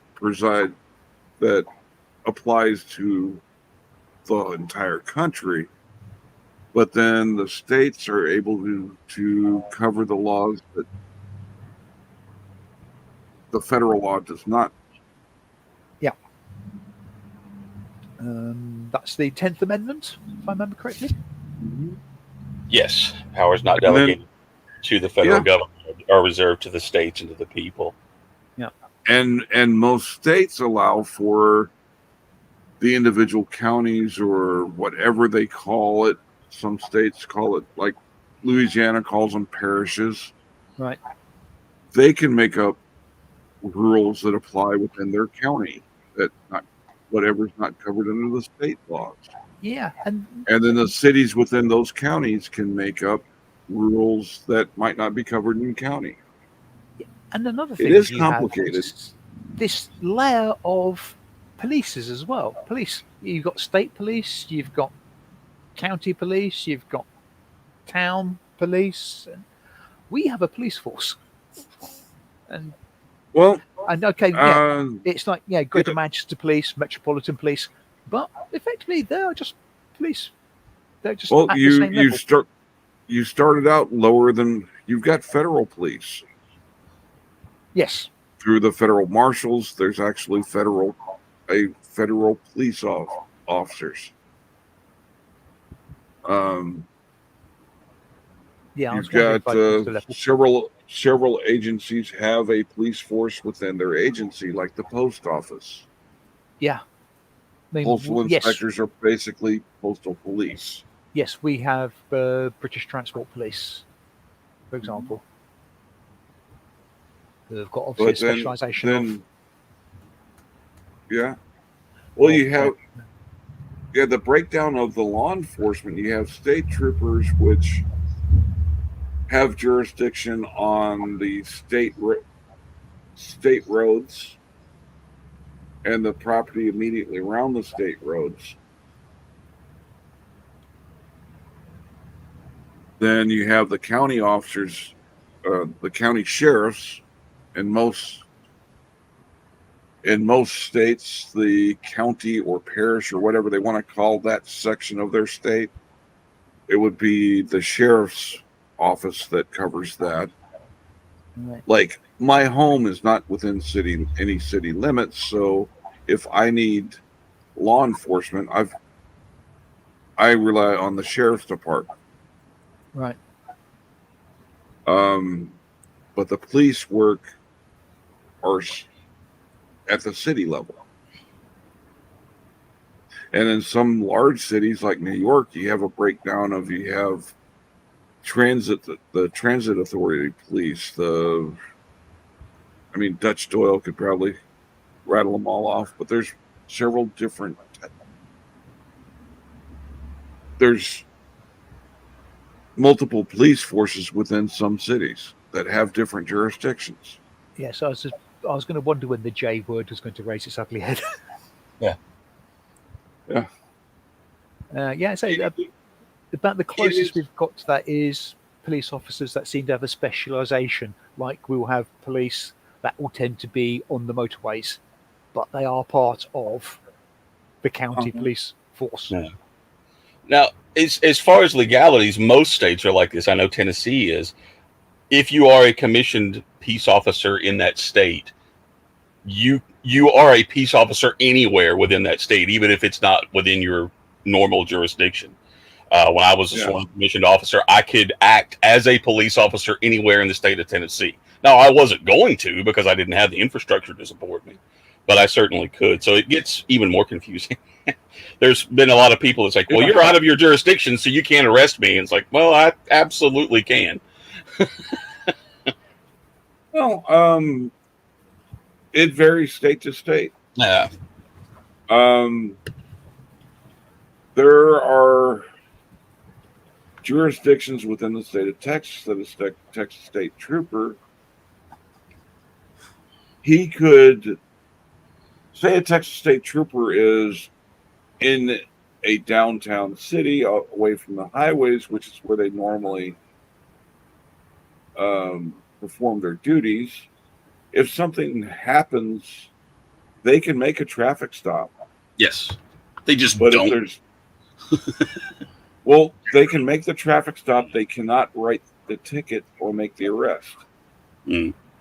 They have to call the local authorities in, and they would be the ones issuing. But it gets complicated because both of them have to show up to court. Oh, wow. Oh, good God. Could you make it any more complex? I mean, sure to God, if you've got the authority to stop, you've got the authority to write the ticket. In any logical, sane world? I would be willing to bet. I don't know the statistics. Somebody probably will Google them and find out before I finish what I'm trying to say. But I would bet that a good 80, maybe even 90% of the stops that police officers make do not end up in a written citation. I don't know the number, but I know it's a lot. I wouldn't be surprised because, generally speaking, it's a slap on the wrist. Don't be naughty. Don't do it again. Goodbye. A lot of the times it's an educational stop. Yeah. Around did you here, know did you know your tail light's out? Nope. No. Well, it is. Get it fixed. Okay, thank you. around here, one of the big things that traffic is, and the cops that are out there on the highway are doing is drug interdiction as well. And they're specifically trained in how to engage people, the signs to look for that somebody might be trafficking narcotics, the questions to ask them, the behavioral cues, things like that. But drug interdiction is a big part of what they're doing out there, especially on the interstates, on the big highways out there now. So if you don't have drugs in the car, they're probably going to say, "Hey, slow down, don't drive so fast, jackass," and send you on your way. Yeah. The reason I'm laughing is a old work colleague of mine. One of his favourite stories is when he was living at home many years ago, they got a wrong number call, and I don't know what the wording of the call was, but in effect it was saying the drugs are due to arrive on such and such day. Oh God! Basically arranging a drug delivery, and it's what help? So they put the phone down and they called the police and said, "We've just had a phone call which has promised to deliver this huge amount of drugs. What do we do?" And apparently the answer from the police was, "Well, if it does arrive, sir, I suggest you take it out in the back garden, set fire to it, and inhale deeply." That's a sense of humor. Yeah. Good. And Yeah. I'm probably too late, but good night, Gary, or goodbye, whichever. Oh, I didn't see him leave either.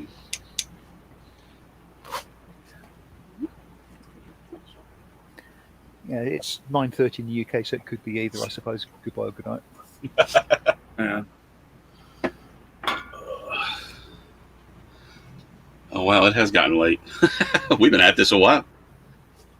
Good God, I 3.5 was hours? actually only thinking that I thought this was going to be a real short one today because my mood I was in when I first started because of another video I watched that upset me. I was contemplating whether to do a stream at all. Right. Oh, we're glad you did, Hank. Yeah, I'm glad I did too because my mind's back That's obviously in a made you more feel good. even spot. Yeah. I've got a interview tomorrow for a new job, so I'm just looking for things to keep my mind off stuff today. Good luck with it. Thank you. Got to get a new Mall Cop Sensei gig. My company's gotten bought out by another company, so Uh-oh. don't want to get caught in limbo. Well, I'm sure you will get the job, and if you do, please allow me to accept all credit for it. Thank you. By all means, I will say this is all Right. because of my British friend Simon. Absolutely, yeah. I like my chances. It is basically doing what I do now, just for another company. Right. Yeah. They kind of sought me out, so I figure that improves my chances pretty well. Yeah. And you Um, never know with the job market the way it is today, there might be a significant increase for you. Oh yeah, I'm looking forward to that. I just said, just looking for a company that's not going to get bought out. I had my nice little pleasant gig and my wonderful office environment, and then it's all gone. don't Oh, want there's- to depress you, but I was sort of semi in that position. We got bought out, and like you, I thought, yeah, I'm in, a job for life, nice, secure, what have you. I worked for the bloody government, Well- and they sold us. That's interesting. Well, Thanks, guys. I did, after I got out of the military, I did a lot of contracting with the government. So I was working for the government, but through a contracting agency. And I've been overseas when the contracts change. And usually it goes through without any significant difference on the operational level. But Mhm. some companies come in and want to reinvent the wheel. Yeah. Yeah, we've got legislation in this country because when it happened, there's something called TUPE. I forget what it stands for. It's transfer of something or other, and probably the E stands for employment. But I believe you have to be offered the chance to retain your existing terms and conditions, or you can transfer to the new firm's terms and conditions. And Well, to be honest, when I you're think most people thought civil service terms and conditions, especially the pension, are actually quite good. We'll stick with Yeah. those. Thank you very much. well, when you're overseas contracting and the company changes, yes, you have the opportunity to say, nope, don't want to work for that company. And you can leave the employment you can leave the contract with no ill effect. Other than the Except for fact you're having to in a pay for your flight home. different country, and yeah, Yes, I can see the floor. and if you don't have some of the equipment I would have to take with me that was my equipment could not go on normal airlines.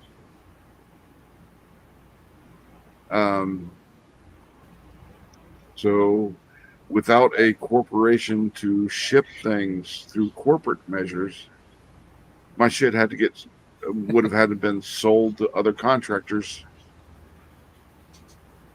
which I did not want to do. Yeah, it's always very difficult when it's yes, you've got a choice. Yeah, not really Hey, a choice, Jason. is it? Yeah, it's not really a choice, but there was one company when they changed, I did not like what they were doing, how they were doing it, and it was just an unpleasant experience all the way around. Right. I quit. But I was known well enough with other contracting companies over there. I was able to walk into another one with a little bit better pay, Oh, good. a little bit more danger involved, but hey, It's just part of it. yeah. All right, guys. I got to take the dogs out. They're starting to get a little antsy. I'm about half hour late. Yeah. So I'm sure I'll see both of all you guys, in various streams. I know Schrodinger's on tonight, and I'll be there. So Yep. Always a pleasure, Hank. Appreciate it. Gonna go ahead and bow out, Simon, Reaper, Right. everybody. Take care, Morcop, and good luck with the job. Roger that. Yeah. Good luck, buddy. Thanks. Have a good one. Thanks, All Reaper. right.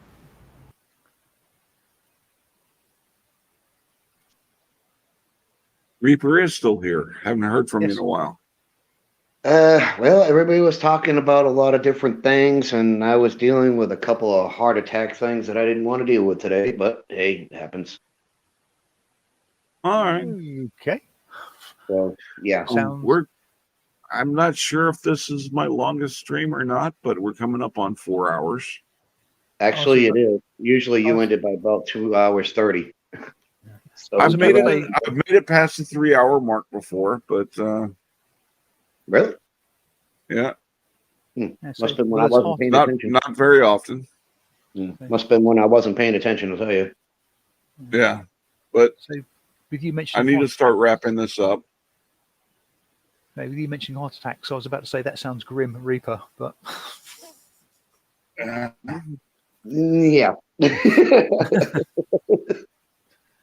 No, I was in the middle of turning around and dealing with family calls and a friend calling me, telling me about another friend that's in the hospital, blah, blah, blah, blah, blah. I'm like, oh, God, I really need this. I already lost one friend to COVID. I lost my uncle yesterday.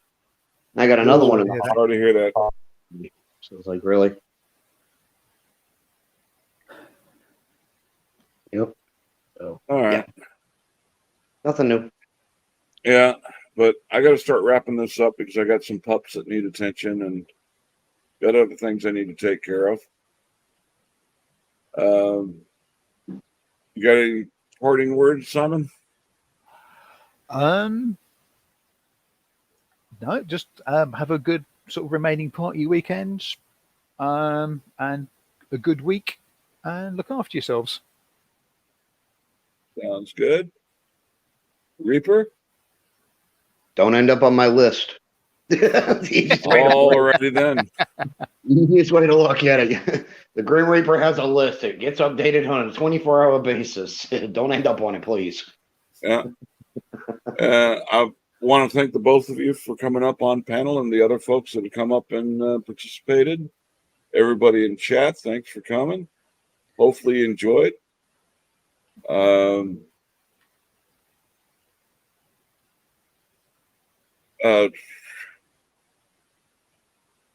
If anybody's got folks they'd like to see if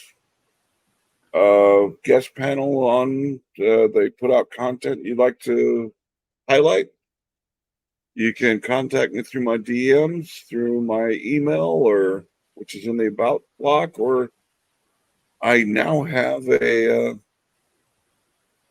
what is it?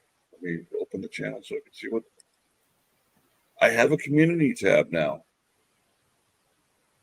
Woohoo! You. So you can actually leave videos, but you can also leave comments. So,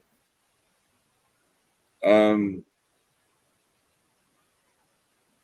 I do monitor those. So if you got suggestions of people you'd like to see participate, let me know and I'll do what I can. But thanks everybody. Thanks everybody for showing up, and All right. hopefully you'll enjoy it, and hopefully you'll have a great day. It's a wonderful day to have one. Yes. Thank you.